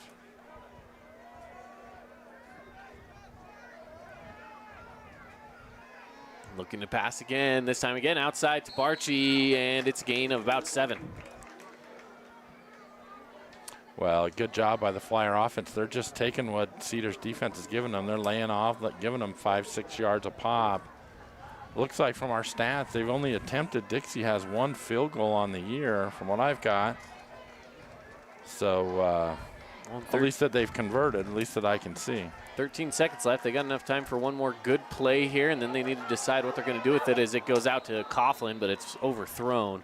And it'll bring up 3rd and 4 with 8 seconds left on the clock. Boy, that's the right idea. You had Coughlin out there one-on-one with a Cedar defender. Just, again, the ball placement wasn't there for Coughlin to run under it.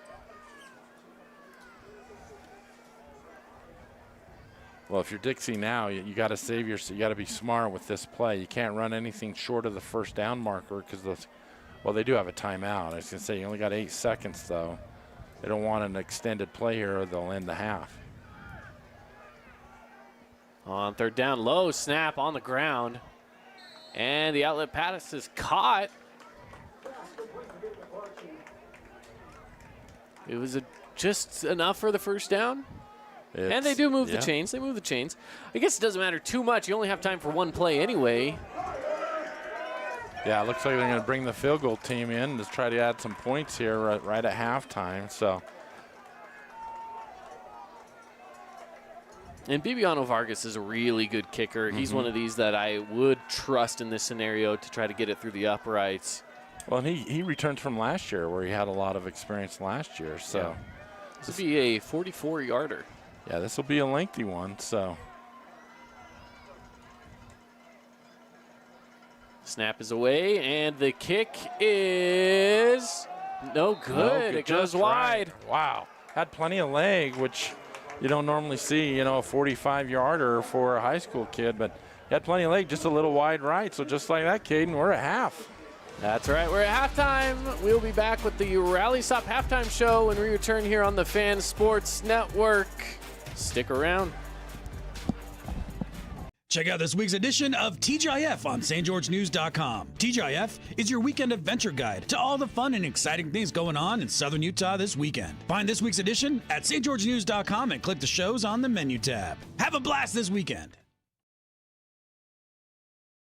Asphalt. It's not something we think about much except when it's in bad shape. At Holbrook Asphalt, we help cities, HOAs, and businesses avoid replacing painfully expensive roads and parking lots. To avoid the cost of replacing asphalt, you must effectively preserve it while it's still in good condition. University research has shown Holbrook Asphalt's HA5 slows asphalt aging by 67%. We make your pavement assets last longer, cost less to own, all while achieving higher property values. Visit holbrookasphalt.com to discover more.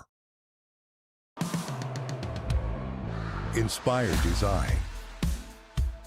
Ultra quiet operation. To you, it's a Bryant Evolution cooling system. To us, it's the ultimate machine.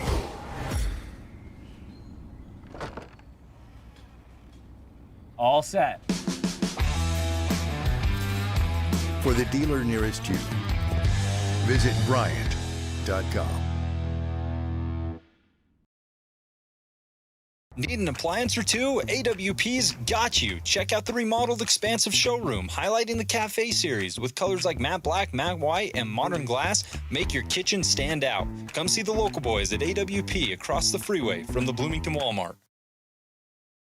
Own property and want to rent it? Then you need the right team with 11 years of local experience, a staff of over 25 employees, and a 4.9 Google rating. Aim to maximize your rental income and find quality tenants while keeping turnover low to increase your revenue and truly maintain your property. Learn more at redrockpropertymanagement.com. This cheesesteak is so freshly grilled, you could still hear it sizzling. I can hear it too. Me too. Actually, it's the Oh, cheesesteak? grill.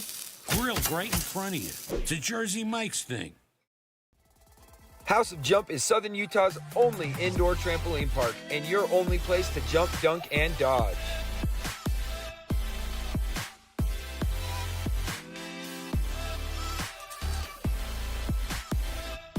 Head on over to our house, the House of Jump. Adams Wealth Advisory is a financial planning firm that is combined with an investment firm to provide the best possible outcomes for our clients. I always believe if you're intentional with your financial plan, things are going to work out really well for you. Visit AdamsWealthAdvisors.com or call 752-1702 to schedule a time with an advisor today. Hey, it's Caden Formaster. And Mark Musgrave, the voice you know with the Fan Sports Network. Check out our local sports radio show From the Bleachers live every weekday from 4 to 6 p.m. Listen to us on the radio on 99.5 or 95.3 FM. You can also listen through the Fan Sports Network app or watch the show live on the Fan Sports Network YouTube page. The Fan Sports Network is your home of Utah Tech Trailblazers, high school sports, and the pros. The Fan Sports Network, Southern Utah's home for local sports.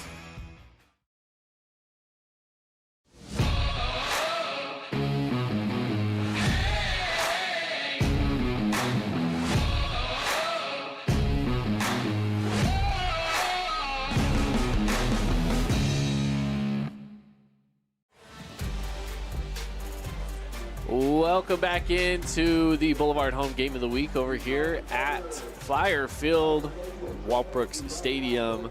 Halftime, it's all tied up, 14-14 between the Flyers and the Reds, where we're bringing you your Rally Stop halftime show. And want to thank Rally Stop, where, of course, swing on in, fill up with gas, snacks, treats, anything that you need to get back out on the road. Now, Keith, as we get on into the Rally Stop halftime show, first off, I'm seeing a flood of little extra cheerleaders out there, I would say. Yeah, they got quite the grouping going on here. It takes some organizational skills to get all these kids lined up. How about that, huh? But, Caden, what a great first half. We had a little back-and-forth action there. You know, Dixie took control of that first quarter, I thought. And then they kind of hit a little rut with some penalties and some things that way. I mean, they have 3 interceptions in the first half, but then just like that, Cedar gets a little bit of momentum. Then they score right before half, get the 2-point conversion, and we're all knotted up. What a great half. I know. Well, and especially when Dixie started off so quickly. I mean, they scored early in the game on that first. They got an interception, scored off the interception. The next drive, it's another interception. Yeah. And I'm thinking, oh, boy. Well, Dixie is going to run away with this one early. But Cedar held their own. They stopped them on a 4th down. Yep. They got the ball back. They threw even another interception after that. But they've made stops when they need to make stops. They've had some really good passes downfield. They're moving the ball, And right now, again, it did turn out to be a fairly even game through the first half. It really did, and it was interesting to see the ebbs and flows through this game. And, we started picking up some little things here and there, on the Cedar side where they could exploit, and that's what they did. And then you see what Dixie could do. And sometimes, Caden, when you start off as easy as it was for Dixie to score, they got the 2 picks early, they get the easy touchdown. It's a mindset that you kind of go on the sideline, you take a deep breath, and you go, oh, we got this. Yep. And then they found out they're in a ball game. Next thing you know, you're at halftime, and it's 14-14, and this is what a rivalry game should be all about right here. That's exactly right. This is why we like our rivalry games. And, again, this is an old-time rivalry.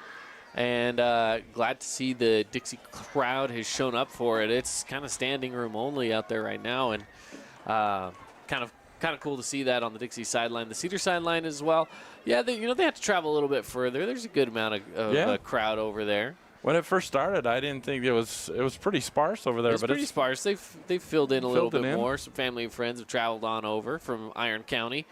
So, hey, maybe there's a bunch of them sitting here watching the broadcast, and if you are, we appreciate you being here in one way or another, whether you're here physically or, again, watching on the broadcast tonight. That's why we do these things, so those at home can have an opportunity to catch the game.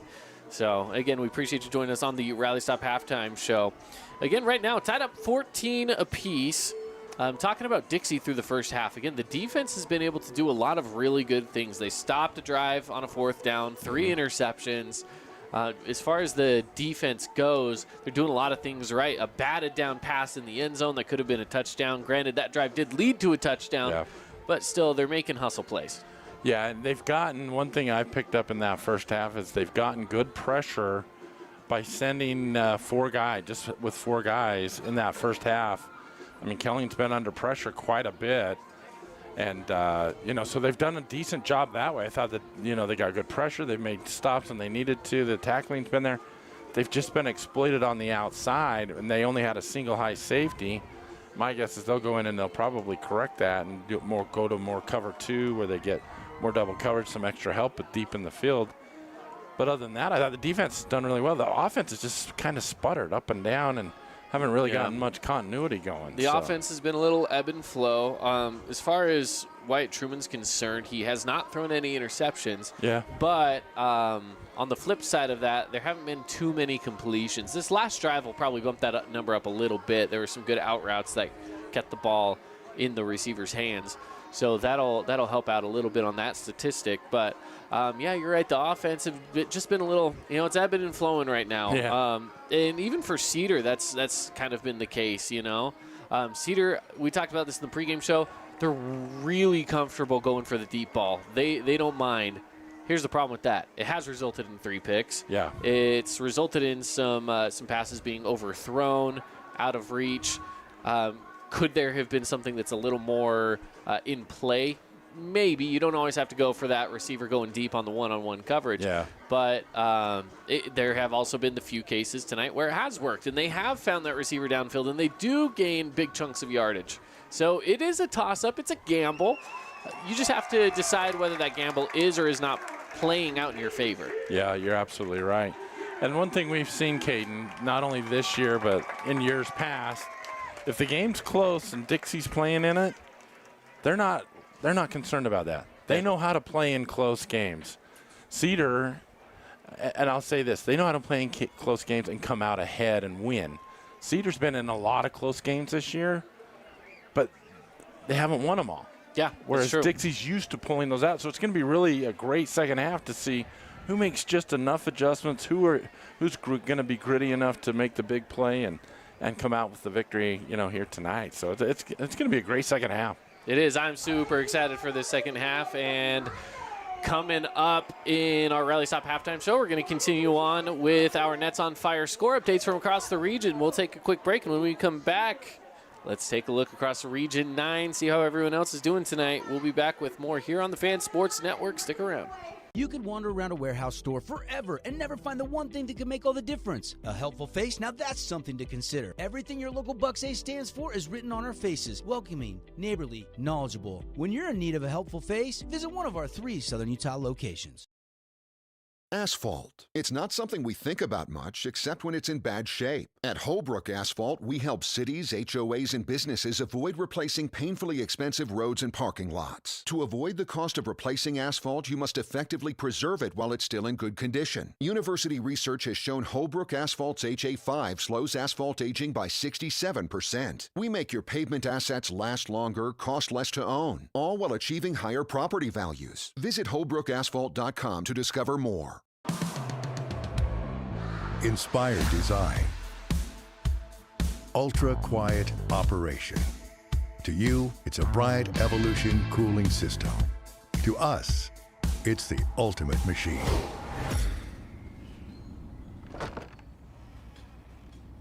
All set. For the dealer nearest you, visit Bryant.com. Create your own relaxing, comfortable space. Boulevard Home offers the guaranteed best prices on furniture, appliances, mattresses, and more. And buy with no interest financing. Shop Boulevard Home, because home is who we are. We are Utah's financial outfitter, and we're here when it's time for your business to climb higher. Cass Valley Bank, mountains await. Member FDIC, Equal Housing Lender.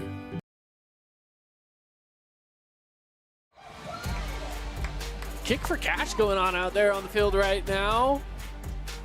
We got our friend Monica from, well, she hops on the drive every so often with Devin Dixon, so our some of our viewers might know who she is, but also the afternoon show on 99.9 Coney Country out there announcing the kick for cash for these Dixie High students. And again, that's in partnership with Stephen Wade, where they find a way to give away money to these students, and they got to earn it. They got to kick it through those crossbars or kick it through kick it through the bars up there. But this kid out there right now, he's got himself a leg. He does. He's got it over there. You know, he's 35 yards out, and he's put all 5 of them, you know, with good distance. He just hasn't been accurate. He got 2 out of 5 from what I can see. So they brought on the second guy now. So we'll see if he's any better. Yeah. While that's going on, some scoring updates from across Region 9. Out at Hurricane, it's a struggle out there for sure right now. The Hurricane fans are they might have seen this one coming, I don't know, but 48-0 at halftime right now. Yeah, it's tough. It's a tough break for the Tigers at the moment, and I would assume that Crimson's probably getting close to putting in that second string. So, yeah, tough one right now for the Tigers out there. But we do have another close game going on across town, though. Desert Hills is up only 14-7, a low-scoring game over there as well. 14-7, Desert Hills leads over Snow Canyon. Snow Canyon's one touchdown was a 97-yard reception from Samaje Thompson, where Thompson caught it at about the 7-yard line with 2 defenders on him, and he just kind of backed right out of it and ran downfield and got 97 on the play. So that was the one score for Snow Canyon, but again, it is Desert Hills on top right now, 14-7. Well, and to give everybody an update on the kick for cash, the other kicker went 2 for 5. Oh, there you go. So we've got a third guy now doing it. But, yeah, what a great ball game out there at Desert Hills. I mean, I'm a little surprised it's as low scoring as it is, because usually both those teams put up some fireworks. So yeah, usually. So we'll see how that game ends as well. We'll keep it locked into that. And I just want to remind all of our viewers as well, if you want a little extra coverage post-game, you can always tune into the Fan Sports Network on the radio side of things. We have Spencer Rodak back in the studio, where they'll be bringing us the wrap-up show after all of the games are over, and giving you the coverage from all of the games going on across Region 9, thoughts and analysis on all 3 games. So again, that can be listened to over on the Fan Sports Network on 99.5 FM, 95.3 FM as well, or in Cedar on 93.1 FM. So lots of places where you can catch some Region 9 football coverage. Well, we got to give a plug for Spencer. He does a great job getting in depth with all the games. He's kind of like at the command center, going through all the games, and he's doing a really great job. We're happy to have him on board. And if you want the rundown at the end of the night, that's the place to go. Yep, absolutely. And as well, you can download the Fan Sports Network app where you can also catch the links to the game. You can listen live to whatever's on the radio on the app as well. So it's a good spot to keep yourself connected with everything going on with sports here in Southern Utah. And, of course, we have Utah Tech football. And that's going on tomorrow night as well, 5 o'clock against Colorado State. And that one should be a good one. Yeah, it'll be interesting. It'll be tough. Don't get me wrong. It'll be tough. But yeah, it should be a good game. I mean, yeah, Colorado State obviously has been one of those teams that is getting a little more publicity after that Colorado game with Coach Prime hopping in to some D1 football. And obviously he brings a whole host of eyeballs to the sport of college football, and Colorado State being one of those. And, again, Utah Tech taking on Colorado State tomorrow night on the Fan Sports Network at 5 o'clock with your Trailblazer game day kicking off at 4. So as we get closer to wrapping up the Rally Stop halftime show, the players have entered the field. They give them 3 minutes to warm up, 2.5 left on that warm-up clock. Some final thoughts as we head into the second half of play here, Keith. Kate, I'm curious to see what Dixie does offensively if they try to go back to that run game to set up their pass. It looked like they kind of got away from that a little bit. Cedar made some nice adjustments defensively. And I'm curious to see how the Cedar offense operates here going into the third quarter after getting that momentum going in the second quarter. See how they can respond coming out of the halftime adjustments. And I think it's going to be a great finish. I think we might be coming down to the last minute or two in this one before it's all said and done, Caden. Yeah, that's going to be a fun one. I'm excited. And we have the second half of football kicking off here shortly on the Fan Sports Network when we come back from this short break. Check out this week's edition of TGIF on stgeorgenews.com. TGIF is your weekend adventure guide to all the fun and exciting things going on in Southern Utah this weekend. Find this week's edition at stgeorgenews.com and click the shows on the menu tab. Have a blast this weekend. First Ace Hardware is conveniently located in St. George on the corner of Bluff Street and St. George Boulevard with 30,000 square feet of lawn and garden, paint, tools, fabrics, sporting goods, and the most complete nut and bolt section in town. Hearst General Store, the Big Ace store on Bluff and on Main in Cedar City. Everyone loves local sports and, of course, loves ice cream. And the best ice cream on the planet is Handel's Homemade Ice Cream. Open late every day of the week with dozens of delicious flavors. So after your favorite team wins, head over to Handel's to celebrate with locations in St. George, Layton, and Woods Cross.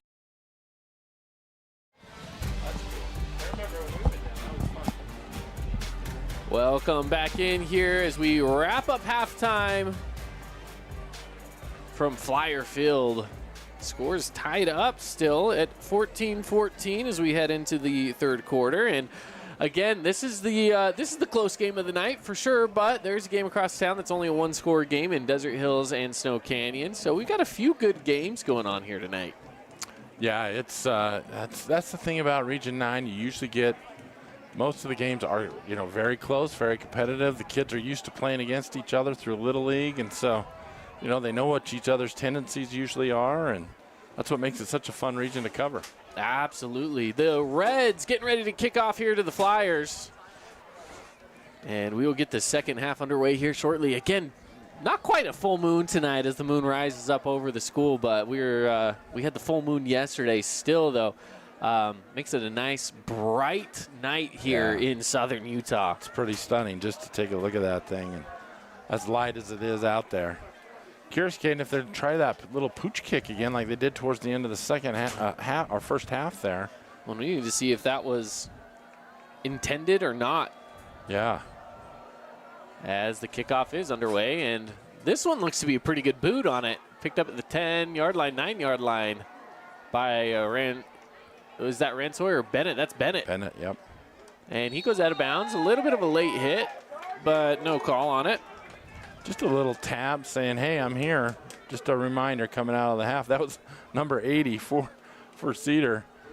He's a down lineman out there on the kickoff team. That's Aiden Puha. That's a kid that wants to play some football right there, kid. That's a kid that wants to play some football. And you know what? That's the kind of kid I like to watch play football. Absolutely.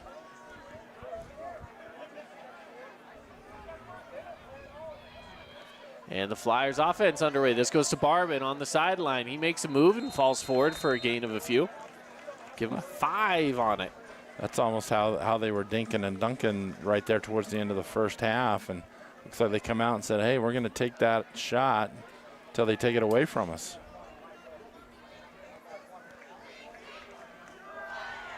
Makes it 2nd and 5. And it goes with the handoff to Rand Sawyer. Sawyer looking for a block, decides to run it back the other way, still on his feet, and is finally taken down after a few hits. Yeah, that was big number 56 who ended up bringing him down there at the end. That was Ian Pua. Yeah. And Jordan Rafter, he originally got the original hit that slowed him down in his tracks. And then Pua coming up afterwards and getting the stop on it, making it 3rd and 5. Well, this is a big down for Cedar. If they can get the momentum, hold him, get the ball back.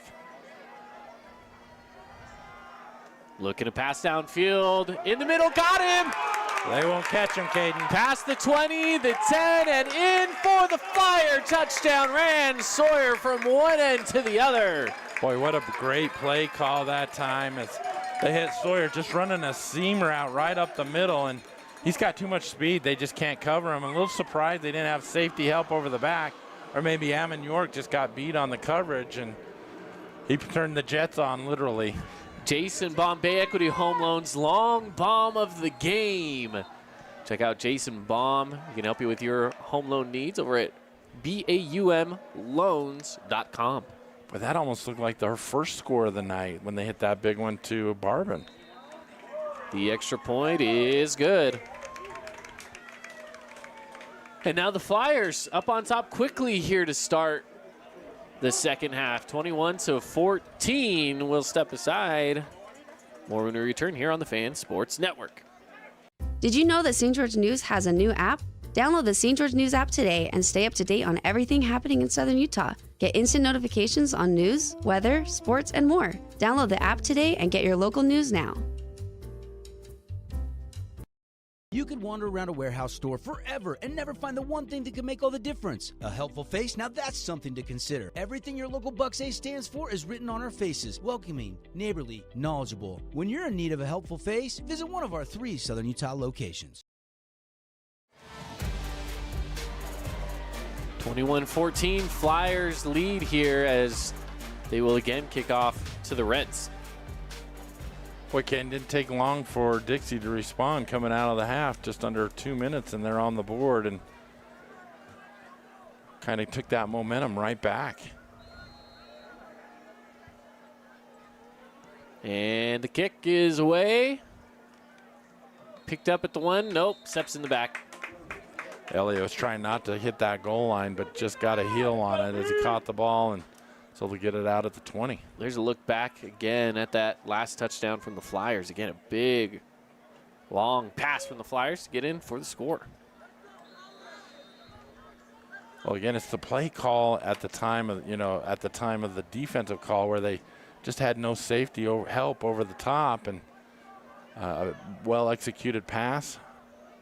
And just like that, Dixie takes the lead.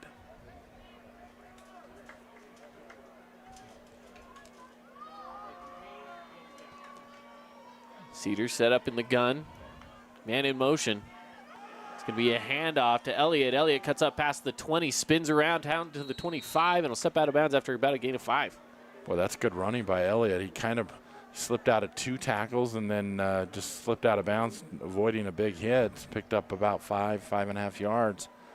That's a good job by Ammon York, too, not to block in the back, because that would have nullified the gain for the Reds.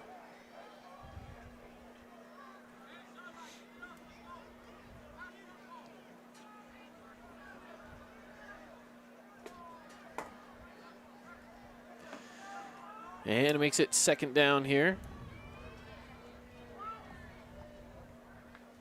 5 to go. Kelling gets enough for the first down on the pass outside to Crew Giles. Yeah, that'll be a nice little 5-6 yard out. And Giles gets enough for the first down, and that'll move the sticks for the Cedar first down, for their first down here in the second half.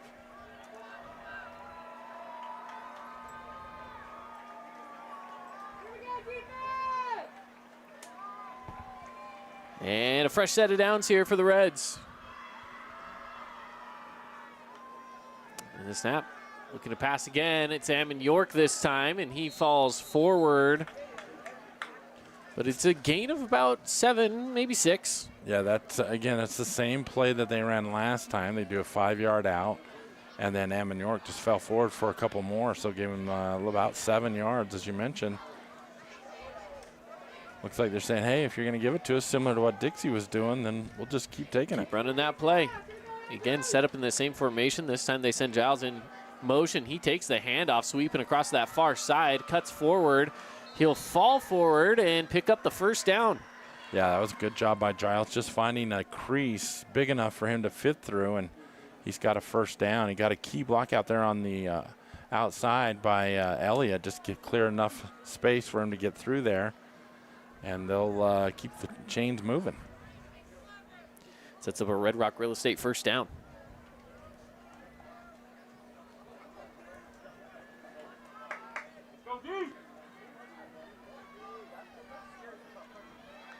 On 1st and 10. Pass out to the flat. Crenshaw steps out of bounds. Well, that's a tough break. He was on that short side of the field. Was about to be tackled, spun out of it, but he must have stepped on the chalk out there, but not before he picked up 4.5 yards.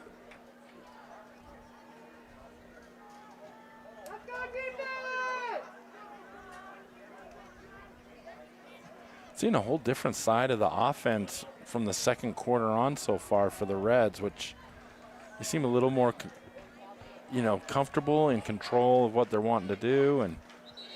And we got a flag, false start. Then I say that, and the center doesn't snap the ball.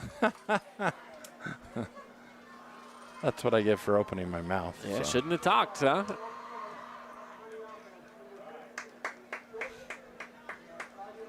Again, I'm a little surprised, Caden, that Dixie stays in the one safety look. Wouldn't be surprised to see Cedar try to, again, use their height especially on the wide side of the field. I mean, you can see, the safety, number 9, Aldridge, on the far hash over there, and there's nobody on the wide side covering deep. It's 2nd and 12 for the Reds. They go with the quick handoff to Crenshaw. Crenshaw with nowhere to go, gets stuffed up immediately. They might give him a yard on that one. Yeah, Crenshaw did a good job just avoiding 2 tackles, but after that, there's nowhere to go. That was great pressure that time by that Dixie front 7. 3rd and 11. As the Reds look to the sideline for the call.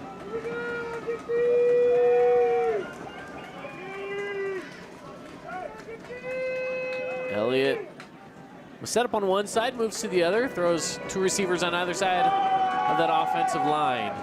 Snaps away, and Kelling's looking to pass. He's going to go deep down the middle of the field, turning around, and he's got it! What a great JT adjustment. Jeter brings it in! That was just a great adjustment, I'm telling you, by Jeter, just to hang in the air and kind of hold up there for a second as he waited for the ball to come down, and then he took it away from the defender. What a great play. Yeah, it was an amazing play and a great pass. Had to slow up just a little bit, but it was still well enough placed that Jeter was able to bring it in for the Red Rock Real Estate first down at the 24-yard line. Well, and it's Crenshaw this time running it across the sideline inside the 10. Boy, they caught Dixie kind of just gathering their breath a little bit, and Crenshaw's running hard on that play. Picked up 20 yards all the way inside the 10-yard line there. Just a good hard run by Crenshaw.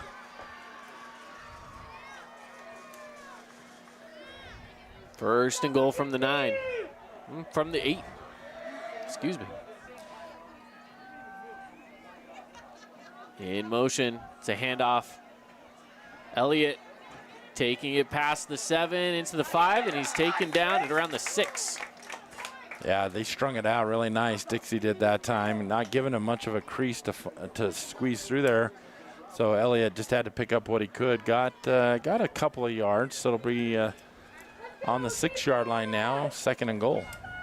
Jacob Dombrowski on the stop. One thing about it, when Dombrowski makes the tackle, you feel it.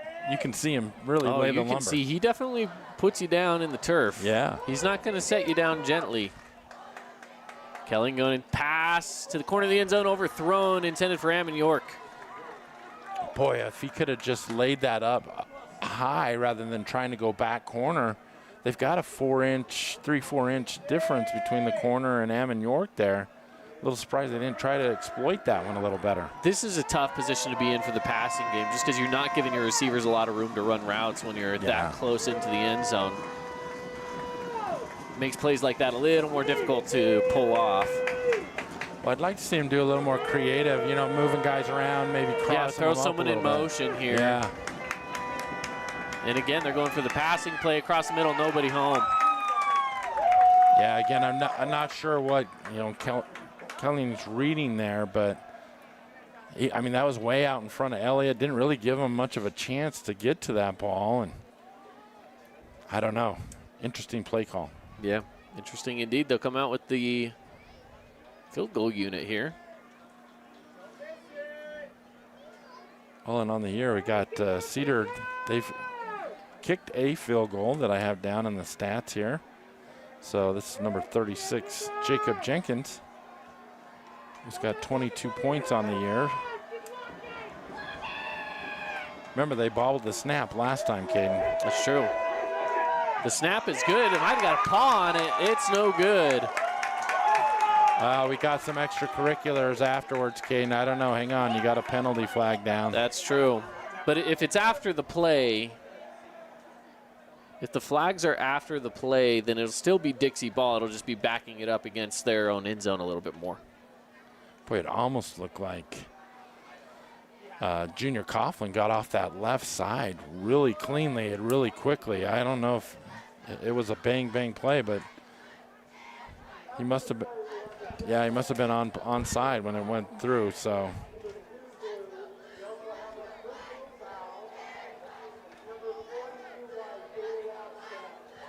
it's offsetting penalties. All right, offsetting penalties it is. So with that miss, Caden, they bring the ball out to the 20, right?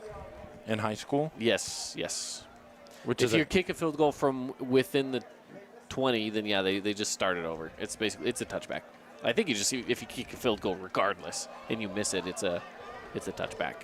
Boy, I'd almost like to see Cedar go for it there. I know. I kind of wish they would have.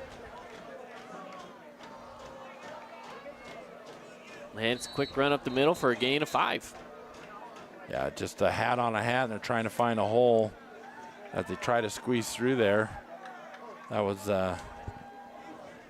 Eakins who was trying to get through there, but found 5 yards, like you said, so good job bringing up a second unmanageable situation here. 6:25 left to go on the clock here in the third. This quarter's ticking away pretty quickly here.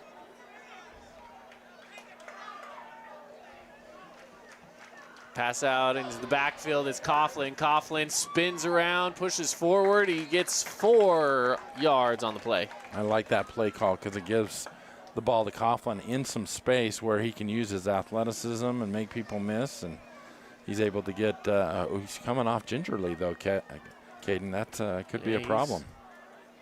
He's not doing too good. Not excited about that. He's taking the helmet off, and he's limping over to the sideline. That's a right ankle that could be a problem. Yeah, he sits on the bench, and some of the trainers come over to check him out.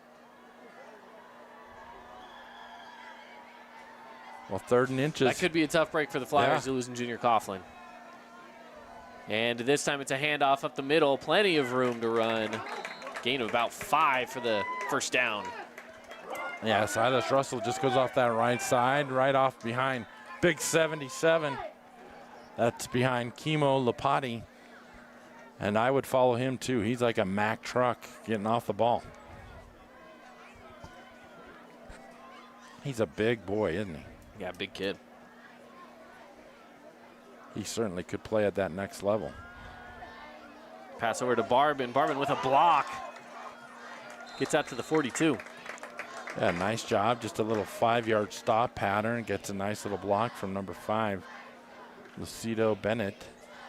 And then he's able to slither up for another 3 yards, so picks up 8 yards. But the key there is Bennett's block to spring him for it.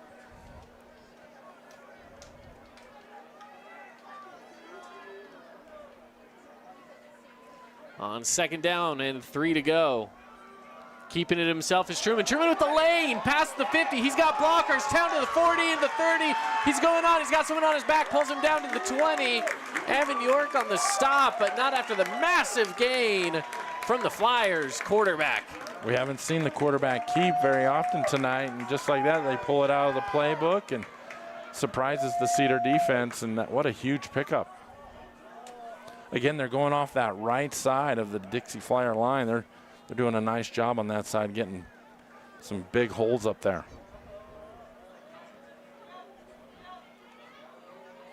They spot the ball down at the 21-yard line. It's a handoff to Bennett this time. Bennett trying to follow a blocker. He's got some room down past the 10, and a flag comes in on the play. This might be pushed back. Yeah, I think you're going to get a hold. It's going to come back and nullify a really nice electric run by Bennett. You can see he's got some speed there, Caden. Get him out in the open.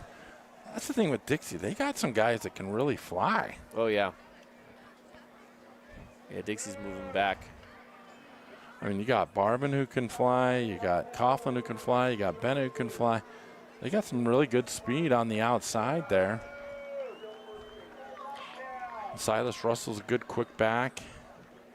And, of course, I haven't even mentioned Rand Sawyer. He's got really electric feet. Yeah, plenty of athletes out there for the Flyers. Well, that was a big penalty, Caden. Move him all the way back to the 29-yard line. So Junior Coughlin, they've looked at that ankle. They retaped him up, and he's got his helmet back on, and he's going to talk to coach to say, put me back in the game as this one goes to Barbin in the end zone. He's in for the touchdown. Boy, what an unfortunate break if you're a Cedar fan. They had great coverage by Jonathan Jeter. He just tripped over his own feet. He actually had inside coverage. If he hadn't tripped over his own feet, he might have intercepted it. But just like that, Barbin gets another touchdown, and Dixie's just widened that lead out to 13 points.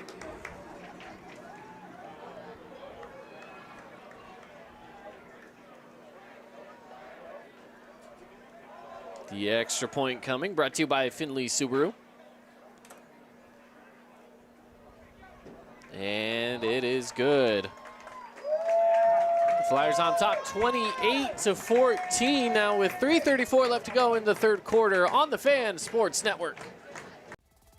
House of Jump is Southern Utah's only indoor trampoline park and your only place to jump, dunk, and dodge.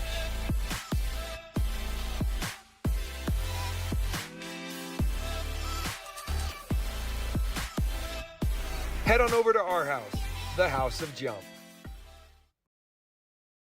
Did you know that St. George News has a new app? Download the St. George News app today and stay up to date on everything happening in Southern Utah. Get instant notifications on news, weather, sports, and more. Download the app today and get your local news now.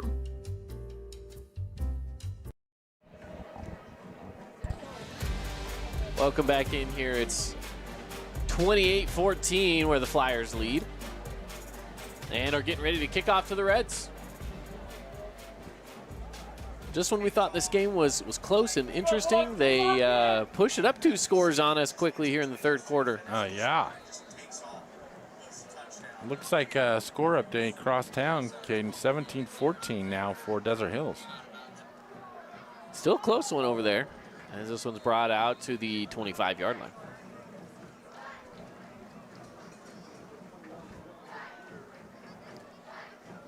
Yeah, with all the festivities going on across town for their homecoming, it's a little bit of a later night over here, or I should say over there at Desert Hills. For us, we're moving right along here. It's almost fourth quarter. I like the sound of that. It isn't even 9 o'clock yet. I know. We're 8:56 at the moment. That's not too bad. Usually you and I, we're pushing 9:30, quarter to 10. Yeah, that's usually when we're tearing down and getting out of here, yeah. Especially with some of those lightning delays and things we've had this season. We've had multiple games with lightning delays this year. Handoff up the middle. And they continue to push that pile forward. Pretty good gain there for the Reds. Yeah, it's Crenshaw just keeping those feet churning and the piles are moving. So we got 3.5, 4 yards there. So anytime you can get 4 yards on first down, that's a good play.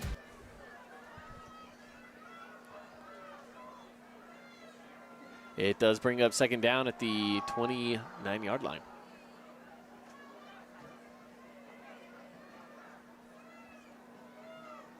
.28.5-yard line really is kind of where they put him over there.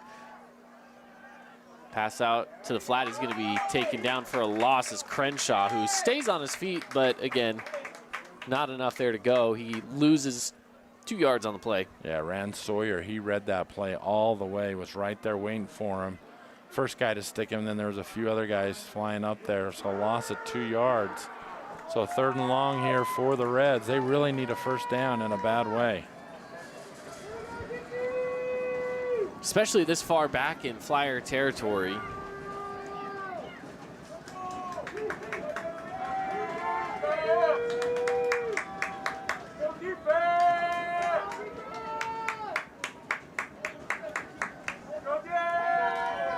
Here we go, 3rd down.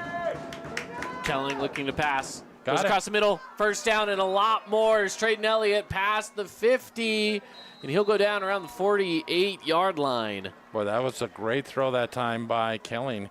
Hitting Elliott in stride, in the hands on the quick slant route. And then Elliott did a nice job getting upfield, just cutting through the Dixie defense and picking up a nice gain for a first down. And now with the Reds inside of Flyer territory, we'll take over again on another first down. They send Giles in motion. It's a handoff. Giles taking it across the side. He's got defenders coming at him. No gain. In fact, a loss of a yard on the play by Crew Giles. Yeah, that was a great play by Carter Van Leeuwen, the corner over there for Dixie. He saw that play coming, read it really well, and made him lose about a yard on that play.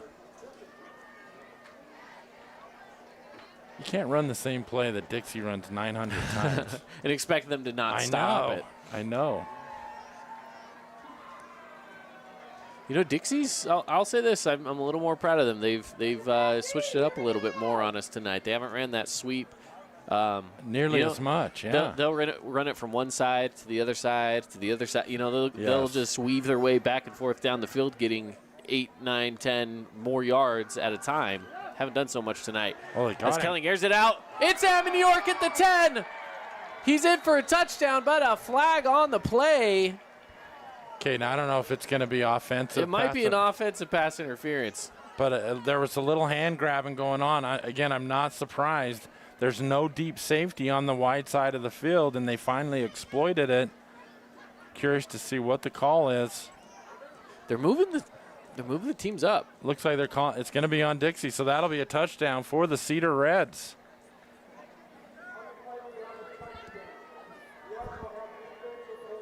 Yep. The defensive holding was the call. Yeah.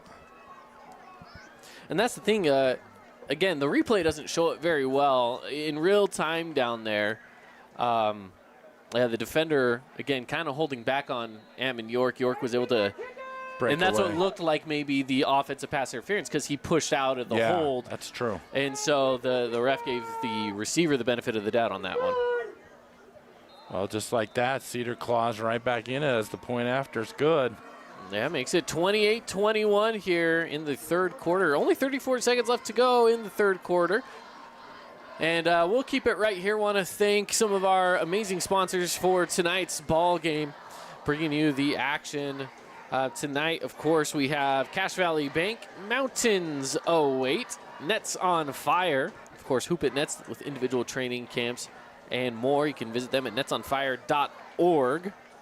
And we also want to thank Johnson Pediatric. They're bringing you our postgame show here tonight, coming up at the end of the game, where Dr. Cody makes your kids feel right at home. And you can call Johnson Pediatric for that new patient special cleaning, exam, x-rays, all for $79. Give them a phone call today, 435-656-0511.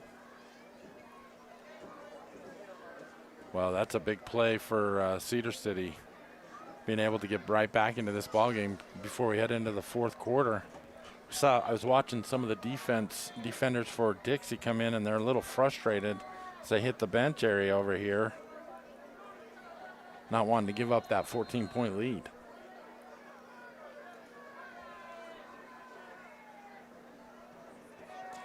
Bennett and Sawyer are back to receive the kick. And this one should be a touchback, and it is. Yeah, they got plenty of leg into that one.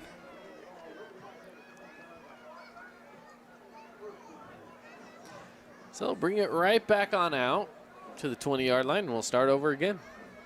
That was the other question that we were talking about in the show. I know this was a while ago that we were talking about this now, but when you're talking rules between NFL and high school, placing the ball at the 20-yard line on a touchback or the 25? Which one are you more a fan of? I like the 20. Make them go longer, you know. I feel like most people are a fan of the 20. Yeah, I think the 25 just gives them 5 extra yards they don't need. Rand Sawyer breaks through. He's got the first down and a ton more. He's got the edge, puts on the brakes, keeps on rolling, evading tackles all over the place, and finally take it down around the 42. Boy, Caden, he's just small enough. Sawyer is, you go to tackle him, you go right over the top of him. He just runs at such a low center of gravity. And he's quick. My goodness, just like that, a quick hitter for 35 yards. Yeah, and look at those locks flow behind him as he runs. The long hair, man. Well, he can certainly make people miss. He's a fun runner to watch. Gets the ball into Cedar territory on one big running play there. Bennett goes in motion, and it's a keeper. Truman keeps it himself, pushes forward, a little front flip. And it's a gain of 4. Nice tackle that time by Dante McGarvey, upending Truman on the quarterback keeper, and that'll take us to the fourth quarter, Caden. That's exactly right. Where the score right now, 28-21. We got ourselves a ball game, folks, as we head into the fourth quarter. And we will be back for that fourth quarter when we return here on the Fan Sports Network. Don't go anywhere. Red Ledges Dermatology and Med Spa, specializing in general and cosmetic dermatology, treating acne, rashes, warts, and more. They even do cancer screenings and offer a free chemical pill with your first appointment. So if you need dermatology, think Red Ledges Dermatology, located just off Snow Canyon Parkway, St. George. What's up, sports fans? It's Blair Fry with the Fry team at Red Rock Real Estate. Let's be honest. You know what's addicting? Football. You know what else is addicting? Looking for homes or investment properties. Let the Fry team at Red Rock Real Estate coach you through your real estate addictions. Everyone loves local sports and, of course, loves ice cream. And the best ice cream on the planet is Handel's Homemade Ice Cream. Open late every day of the week with dozens of delicious flavors. So after your favorite team wins, head over to Handel's to celebrate with locations in St. George, Layton, and Woods Cross.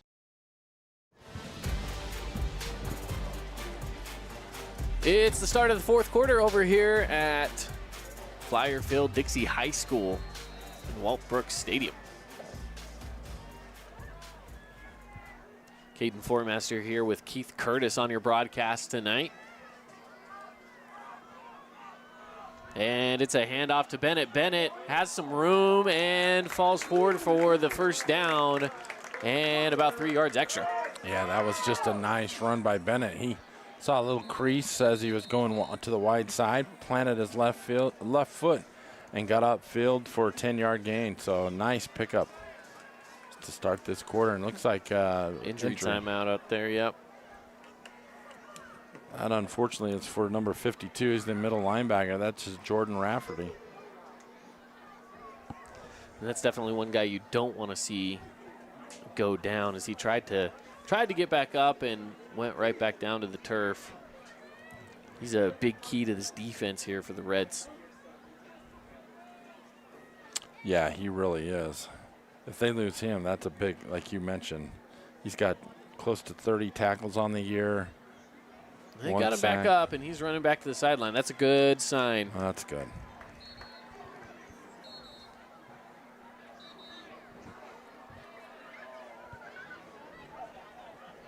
Well, the Flyers do walk away with that with the first down.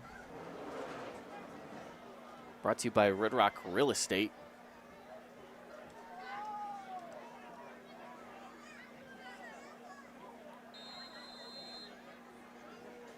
Truman in the gun. Gives the handoff to Russell, who moves forward for short gain. Yeah, that's just a nice job. They just do a quick hitter, a little dive play off the left side and take what the defense will give them. They got 3 guys up front. So they got 4 or 5 yards there on first down. That's a great play. And this time it's a handoff and taken down immediately in the backfield by number 26, Jake Ellis. Boy, Ellis read that play all the way. He saw the hole open up, and he just shot through there like coming out of a cannon and just put the lumber on on Sawyer for a 6-yard loss.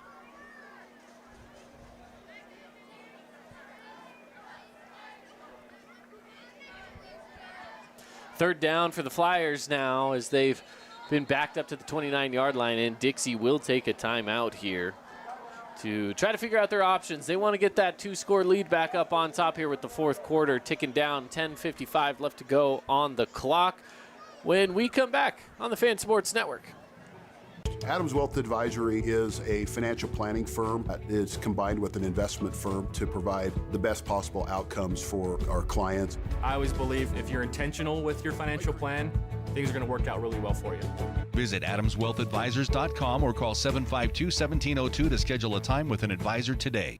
You could wander around a warehouse store forever and never find the one thing that could make all the difference. A helpful face? Now that's something to consider. Everything your local Bucks A stands for is written on our faces. Welcoming, neighborly, knowledgeable. When you're in need of a helpful face, visit one of our 3 Southern Utah locations.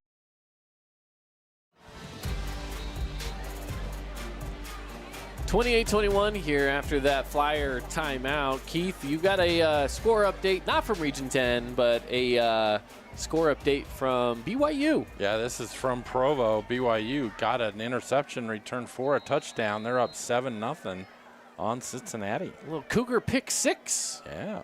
I like it. Oh, and we got ourselves some movement. This is the question is who moved first. Yeah, right? is this gonna?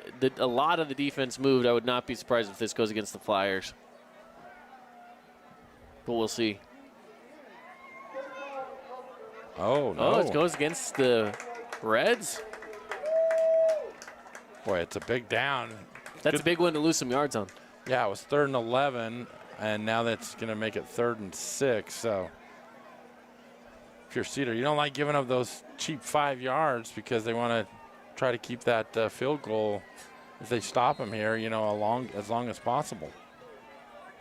And that changes things a little bit. At this point, 5 yards this far in is Barchi on the reception, just shy of that first down by about a yard. Boy, that was a nice catch that time by Barchi. That ball was in the air when he made his break, just a 5-yard out. So great adjustment to the ball and made the catch, got the feet down. So now a big decision, 4th and 1, Caden. I mean, go for it. You got the lead. You're in your own territory. If you don't get it, trust your defense will do their job. I'm fine with it. Go for it on 4th and 1. And then you get a flag. movement. We've got more movement. Yep. False start. That's coming back 5 yards. That's a bummer. So now do you go for it or do you try to kick it for the field goal? That's a tough question. That's a tougher question than before. It'd be about the distance that they were at for right there towards the end of the half. You know your kicker can make it. What the heck? Go for it. Yeah, they're going for it. Go for it. I'm a little old school. I'd say, okay, you know what? 6 yards, the odds are just not with you. Yeah. I would try to get the 3 points so you don't walk away with nothing. And I understand the mindset of wanting to get up 2 scores, a tied ball game versus a different, multi-score. And just like that. It's picked. Cedar still on their feet. Flags come out. Spencer Bell. Well, Cedar brought the blitz up the middle, and they tried to get rid of the ball, but it bounced off some hands, and just like that, Cedar's going to get the ball at the 30-yard, well, depending on the penalty. The penalty's going to go against, I believe that was against number 61 for the Flyers. I could be wrong.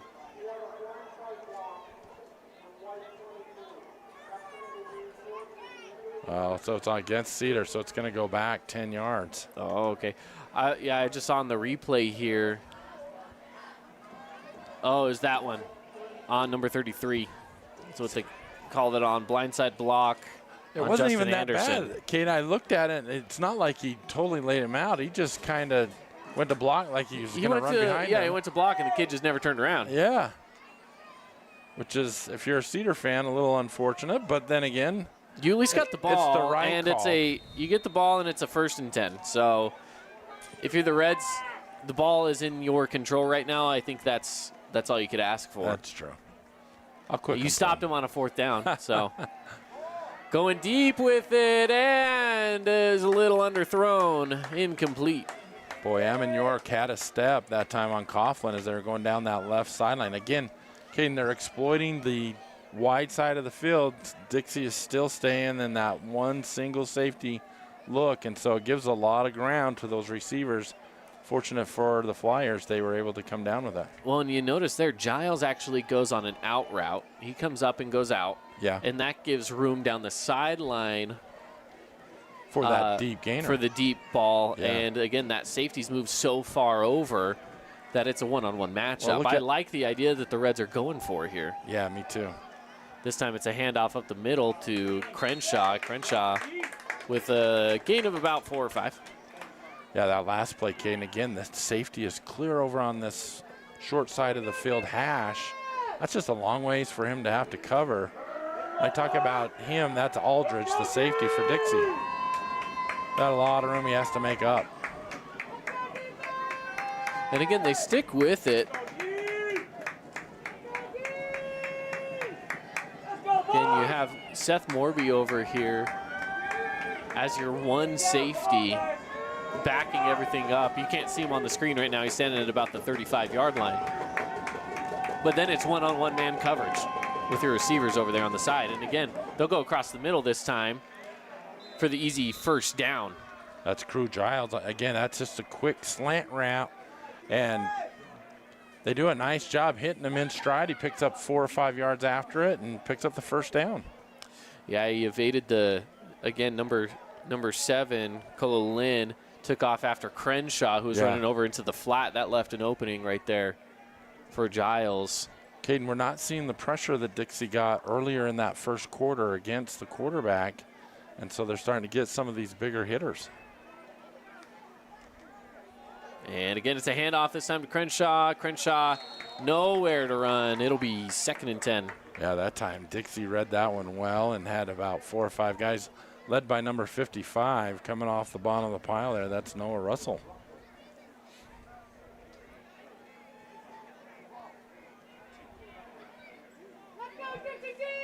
$8:50 left to go in the game here. The clock is ticking down. Cedar looking to tie this thing up as they now face 2nd and 10. And snaps away.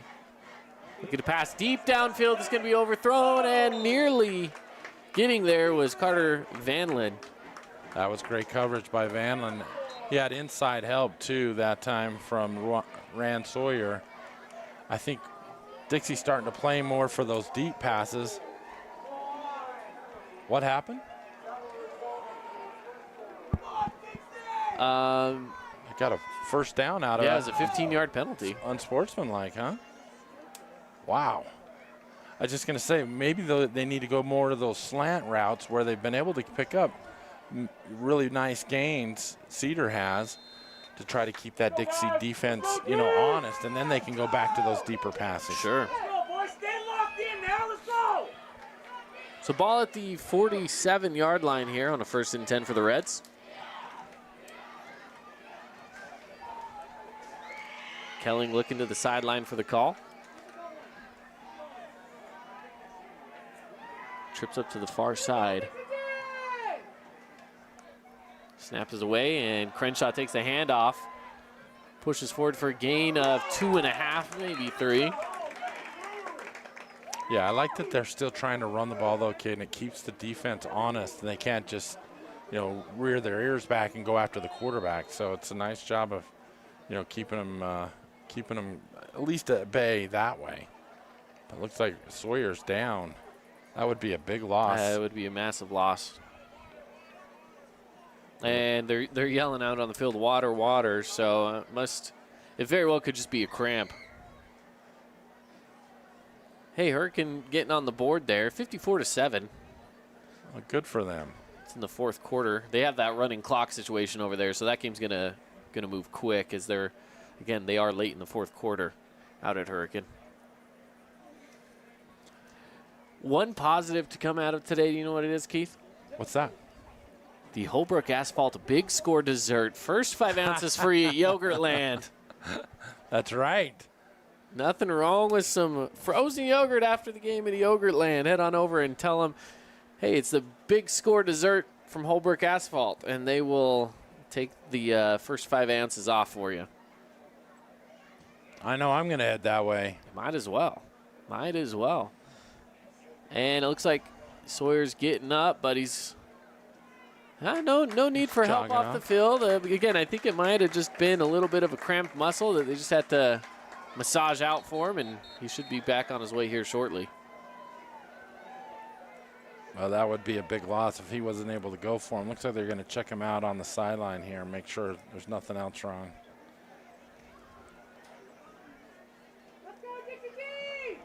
He's got the locks. He's got a good head of hair, that boy. He's got some long hair over there. I'm just jealous. I can't grow it anymore. Yeah, wow. That happens to all of us at some point, I think. Uh-oh. Deep ball. Caught. They got him. Down to the 15-yard line. Crew Giles. Well, again, Caden, they go to the wide side because they're going a safety that's just too far away to help cover. Giles gets a step on the defender, and they do a nice job. Kelling does just laying it in there. Yeah, he's got that inside route.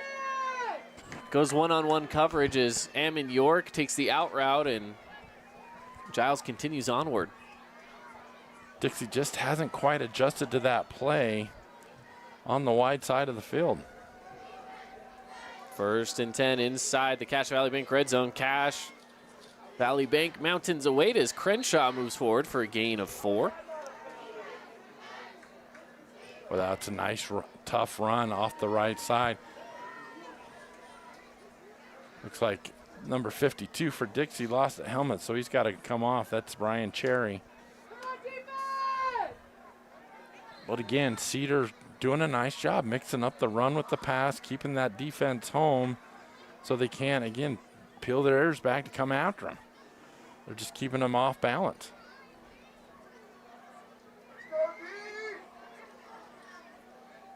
Second and 7. And snap is away. Kelling looking to pass. Shallow pass is incomplete. Boy, Kelling, if he would have set his feet and thrown it, that time he just kind of whipped it out there. It was a quick 5-yard curl, and he just kind of half-heartedly threw it out there. He's got to learn to, you can't take plays off. You got to learn to use your body and make sure you place those balls where your receiver can get it, because now it brings up a 3rd and extra long here inside the red zone.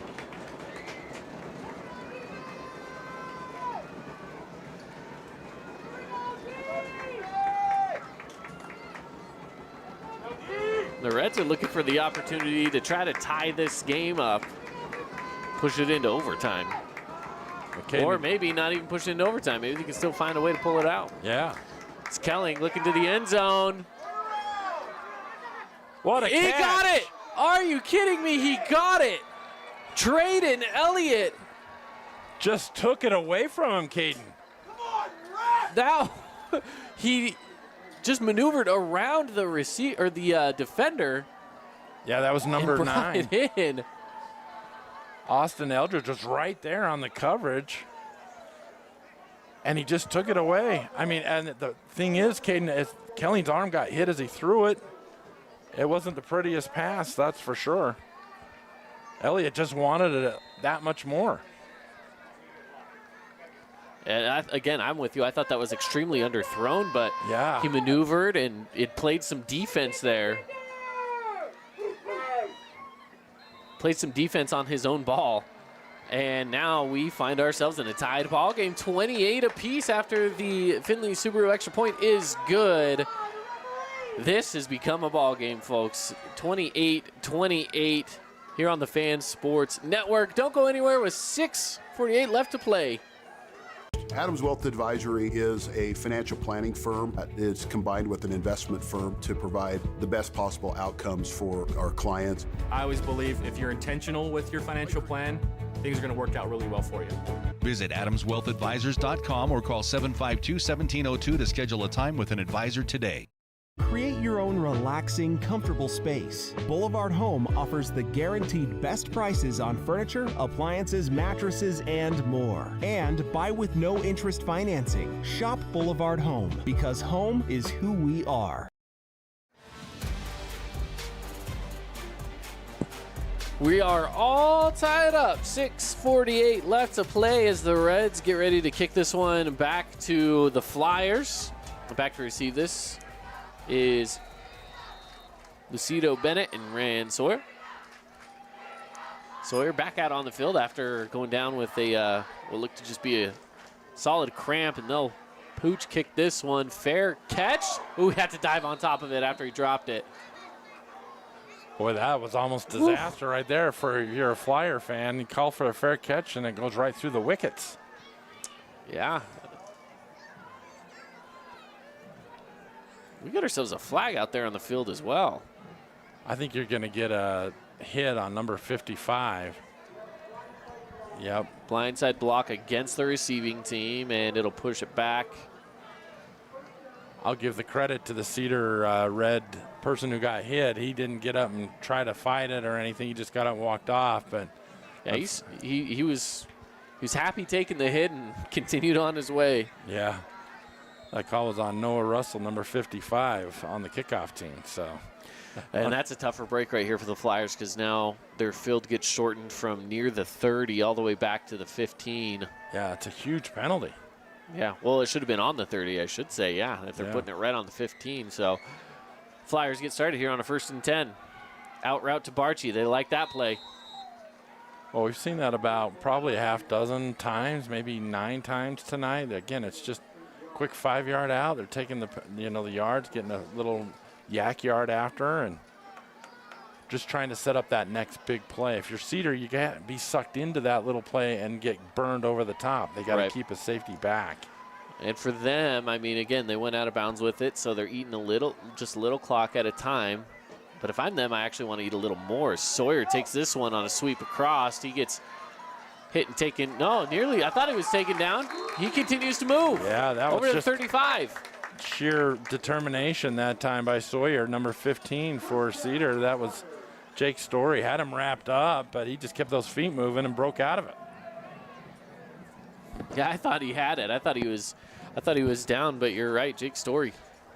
Not able to finish the play there. I mean, did the right thing, staying home and making the right read. He just got to finish the tackle. It is a 1st down for the Flyers. Hand off to Russell. Russell following blockers, has enough for the 1st down. And the Flyers move the chains. Well, that's just a great play call. They fake the Z sweep motion, and then they do a trap behind it. And that just set up perfectly. Had 2 big linemen pulling out in front of Russell, and he picked up 12 tough yards. Great play call. Flyers looking to punch this one across the 50 and into Reds territory here.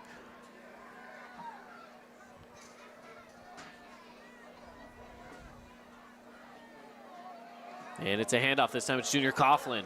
He's got the corner. Coughlin with some room, and he's brought down after a decent gain by Jake Ellis. Coughlin just turned on the speed there, and you could see him. They had the receiver or the defensive back pinned inside, getting Coughlin to the outside. And he just shows how quick and electric he can be.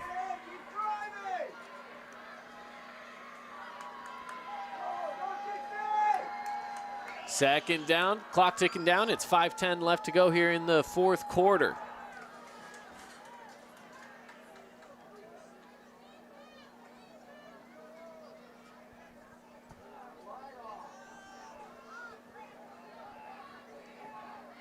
And snaps away. It's a handoff. Room to run. Taking down Silas Russell down to the 27-yard line. Again, that's an old-fashioned counter tackle trap play, and they get the big fellas upfield, and Russell runs right in between them and squirts through for about 20. Great job up front by those offensive linemen for Dixie. This is what I thought we might see more of earlier in the game, is them trying to just utilize that run game and the size, a little bit of size difference up front.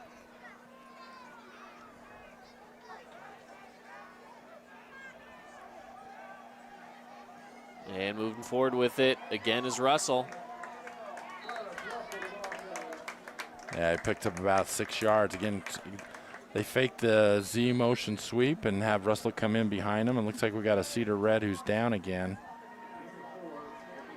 Yep, and that's not one you want to lose, Traden Elliott. Oh, yeah, they need him. Looks like he's got a stinger on his arm or something. Yeah, he got banged up making that tackle. That would be a huge loss for the Cedar Reds. Did you see the replay? Did he get? I did not have a replay on that one. Okay. But yeah, that would be a massive loss here for the Reds, especially at this point in the game. 4:08 left to go. He's not moving that right shoulder. I'm worried that, oh good, he got up. He's up and moving, but and he's swinging that arm around. I'm hoping it was just a stinger, yeah. And he'll be back at it. He'll go sit on the sideline for a play or two, but I would expect him, again, he's one of your top players on this team. He's got some heart. He'll be back. If he can be back, he will be back. Yeah, he'll be back. He's a tough kid. It's 2nd down, 6 to go here for the Flyers.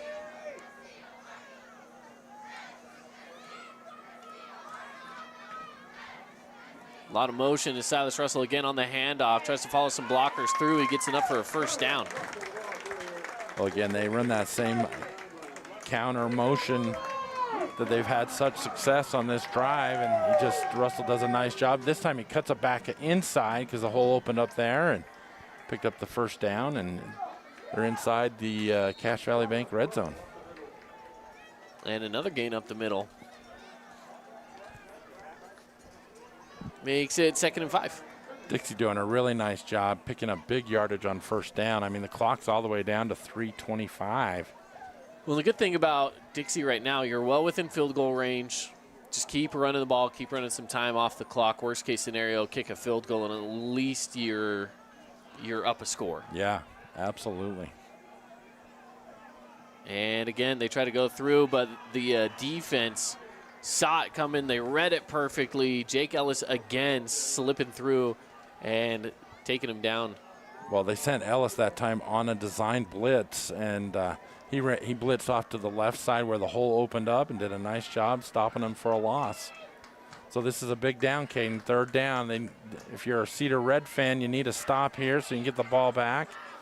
And if you're a Flyer fan, you definitely want to pick up a 1st down, keep that clock moving. And on 3rd down, keeping it himself is Truman. He's not going to make it. He's not going to make it. He goes out of bounds. He should have cut it up earlier. He had the inside. He had the hole. Yeah. Unfortunately, he got about 3 yards short, so here comes the field goal. He had it right there. Boom, cut it. But yeah, he had a block, the big lineman out in front of him, too. Yeah, I believe that's Ben Hunt that had it. Yeah, sailed the guy off, yeah, and everything. When they watch the film on that, he's gonna shake his head saying, "Why didn't I turn it up?"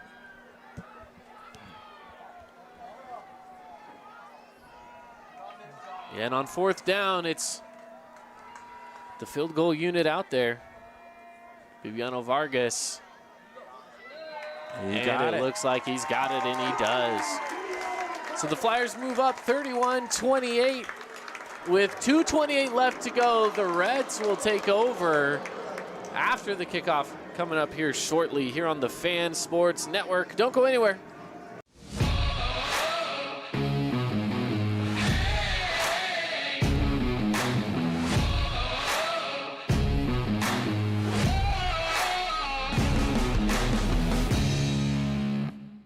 Create your own relaxing, comfortable space. Boulevard Home offers the guaranteed best prices on furniture, appliances, mattresses, and more. And buy with no interest financing. Shop Boulevard Home, because home is who we are.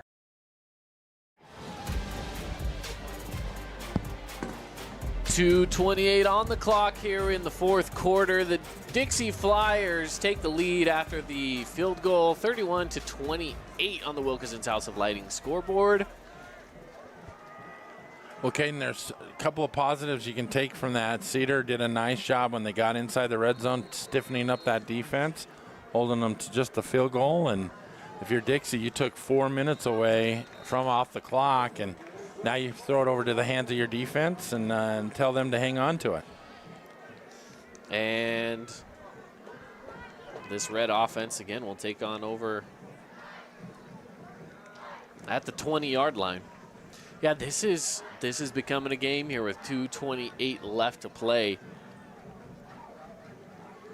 Well, remember in the third quarter, Caden, when Cedar had an opportunity to kick, or it's in the first half, to kick a little 30-yard field goal or 25. They went for it. Yeah, they go for it on fourth down. And that might come back to haunt them now that they didn't try and go for it. And the Reds scored on that drive too. Yeah. It means a lot. That means a lot.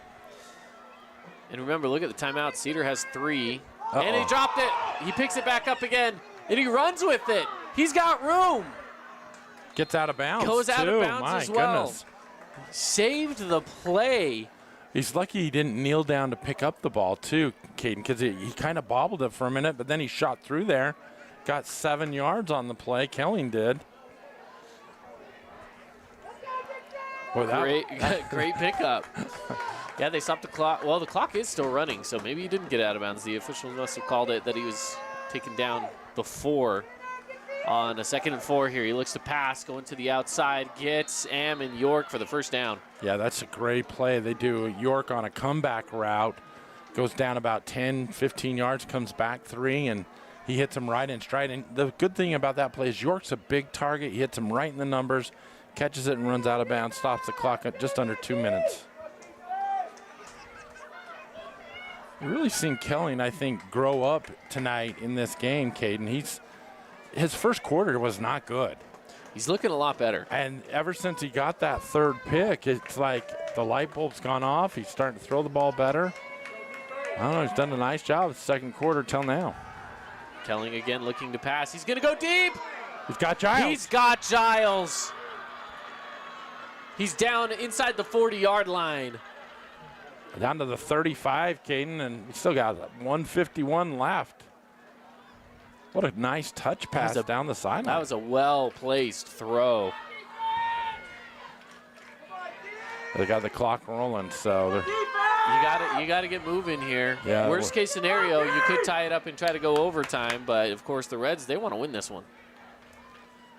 Kelling again looking to pass. He's going up top. Oh, nearly picked off by Junior Coughlin. But that's a pass he's got to get about 2 inches taller, because Coughlin's a little taller than the other defensive back who's been covering him, and he almost got a pick.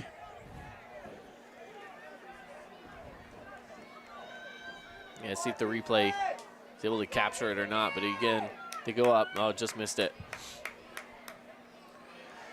Boy, we just got a score update. Titan Mason, 15-yard touchdown for Desert Hills. They win it 31-21 over Snow Canyon. Wow.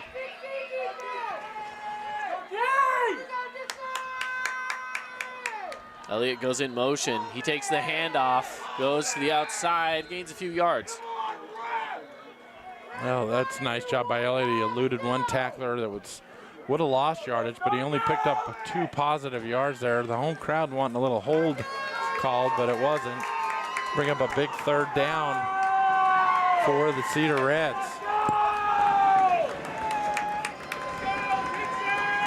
The clock has stopped at 1:22.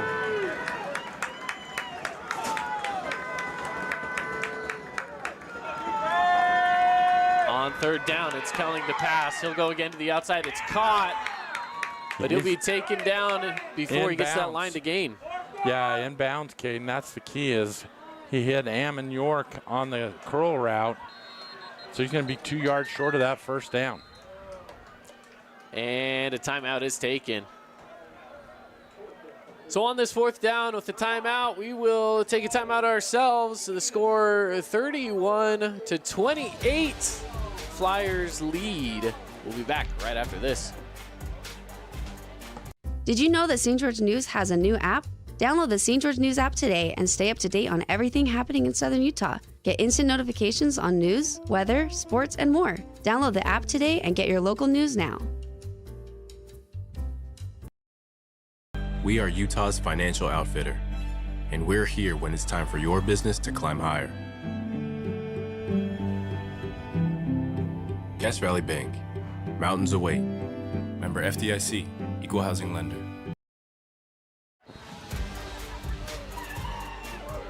.108 left to play in the 4th quarter. It's 4th down, 2 yards to go for the Cedar offense. And they're going to go for it on 4th down. This is huge. Well, this is the ball game right here, Caden. All or nothing for the Reds right now as they're going to go for it. It's a passing play. He's going up with it. He got and it. It's Elliott. caught. No, he dropped it. Oh, no. No, he dropped it. I thought he got his Trayden arms Elliott, under he was it. underthrown.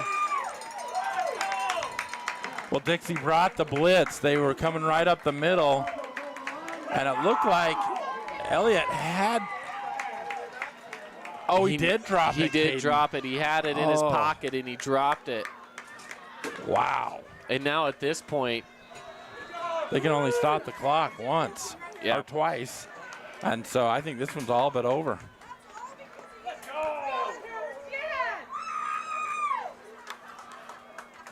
Wow, what a game. Wow. I am speechless. As you say, that's the game right there, right? In one way or another. And it's a turnover on down. So the Flyers take over here, and on 1st and 10, their goal is to move the ball right now. And it's a handoff to Junior Coughlin. He'll be taken down for really no gain by about 2-yard gain. And Cedar will burn another one of their timeouts, try to stop it here. And they might have just enough timeouts. I don't know if they really do, though. I mean, no, they could really kneel this out if they wanted to, and it would be only one timeout left. They could kneel this out and just take us to the end if they really wanted to. Yeah. And rather than take chances of a handoff getting dropped or something like that, or getting it hat on the ball and knocking it out. Yeah, you don't want to fumble, force fumble. Just kneel it out. Because again, they kneel it here, and Cedar calls another timeout. They burn their last timeout. They got it's 40 3rd down. seconds. Yeah. Then you're good. You're good. Well, Caden, when they got up 28-14, I thought that the game might be over. But you got to give these Cedar kids credit. They battled back, come back to tie it.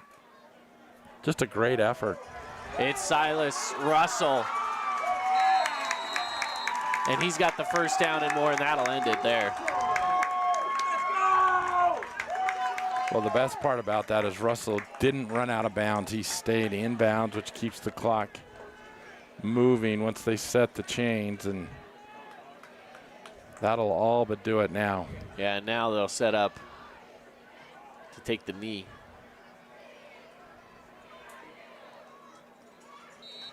And they do, and that will wrap things up. What a game. What a game indeed. The Flyers, again, hold on to win. This is 3 games in a row where the Flyers have held on to win the game.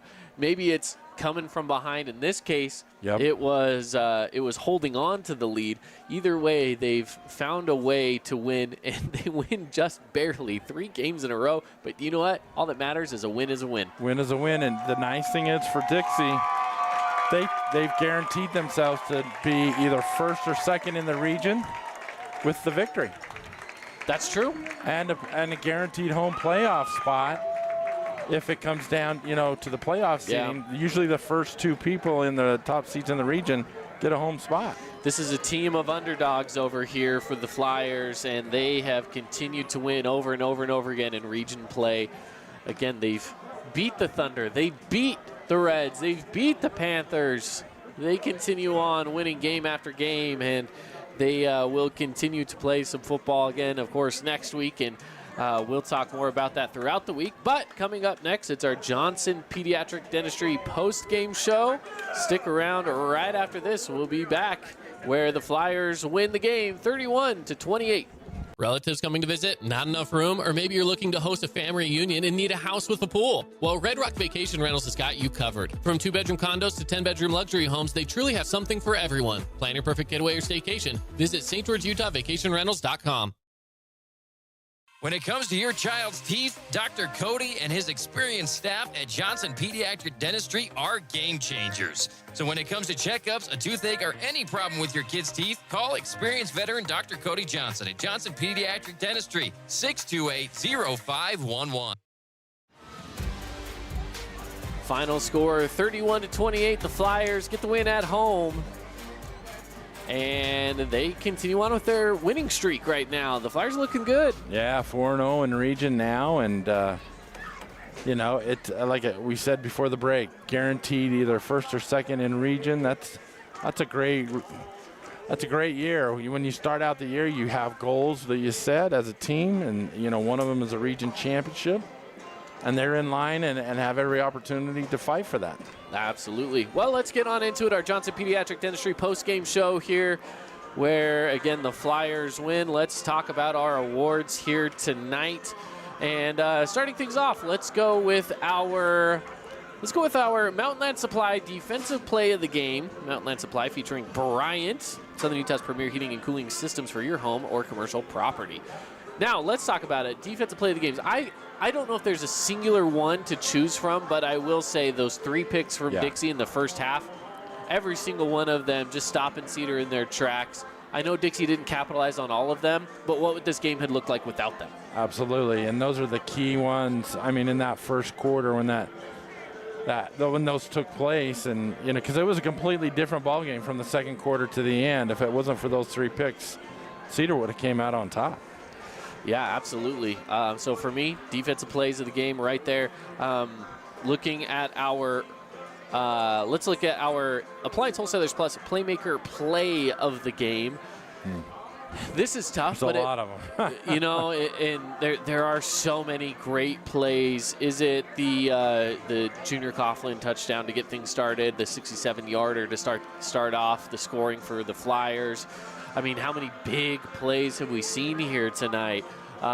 Is it the Rand Sawyer, hit a 60-yard run downfield? We've seen a little bit of everything tonight. I don't know which one to choose. Well, and Barvin's got a couple of touchdowns tonight too, and yeah, Barvin early on as well. Yeah. Yeah, so it's a tough one. You know, I'd almost lean towards the first one, Coughlin's score. That kind of got the momentum rolling for Dixie early, and that's kind of what kind of got their offense in a relaxed mode. We had some continuity going. That would be where I would lean. And I agree with that 100%. So I also lean that way. And let's get on into this as well. The Hearstays Hardware Player of the Game. In some way, I kind of want to go with Wyatt Truman. This was a bounce-back game for him. He's struggled at times in that quarterback spot, throwing some interceptions, things. He kept it clean tonight. He threw some great balls. And, the play calling didn't rely on the run game, which puts a lot more pressure on him, and he did succeed by the end of the night. Well, I think that's a great choice. You could also go again. I was leaning a little more towards Barvin with the 2 touchdown catches. Sure. But, hey. Understandable on that as well. I'm just your wingman here, dude. I'll do it. I'll go any way you want. So. I'm always fine giving it to 2 guys. So, you know what? I'll shout out both of those guys. Why not? There you go. Here's the thing. You can only have yin with the yang, right? That's right. So let's give it to a little bit of both of them, huh? And then, of course, Jersey Mike's sub of the game. Football's always a little harder to get into the subs for the game. But I will say, as far as the running game goes, I do want to shout out the 2 running backs or I shouldn't even call them running backs, but Rand Sawyer, for one, obviously looked really good out there. And I know he's not a sub to at least call it that way, but in Silas Russell as well, 2 guys that they do trade off time. Yeah, they do. So maybe they sub each other, you could say, at carrying the ball. So I'll give it to either of those 2. again, they established both sides of the game so well tonight, the run game and the pass game. They did, and when it really mattered the most in the fourth quarter with the game on the line, you saw Silas Russell come up with big play after big play. Yeah, just right there. You know, he got the first down that they needed to where they could just kneel it out the rest of the game, and that's exactly what they need from a guy like him. Yeah, so, I agree. So, again, the final score here, 31-28. The Flyers get the win. And any other final thoughts here on this one? Well, your heart kind of goes out to the Cedar Reds. Those seniors played their hearts out. They're a good team, man. They are a tough team. They are, and they're going to be difficult in the playoffs. Just the way they can spread you out. They got some great height. The way they utilize Elliott and York, and I'm telling you, we saw a different quarterback in Kelling from the second quarter on. If he can grow and learn from those 3 mistakes he made early, they're going to be real tough in the playoffs. I agree. All right, well, with that, we are wrapping things up here from Flyer Field. Again, final score 31-28. Thank you for joining us on the broadcast here on the Fan Sports Network. We'll be back again next week as we bring you our last Friday night football game. Wow. Of course, not last for the season, but it will be the last Friday night game next week. And, of course, more to come later in the season and into the playoffs. It's right there. We're getting close to the end of the season. So, with that said, from all of us over here at Flyer Field, have a good night, and we'll see you next week. Good night, everybody.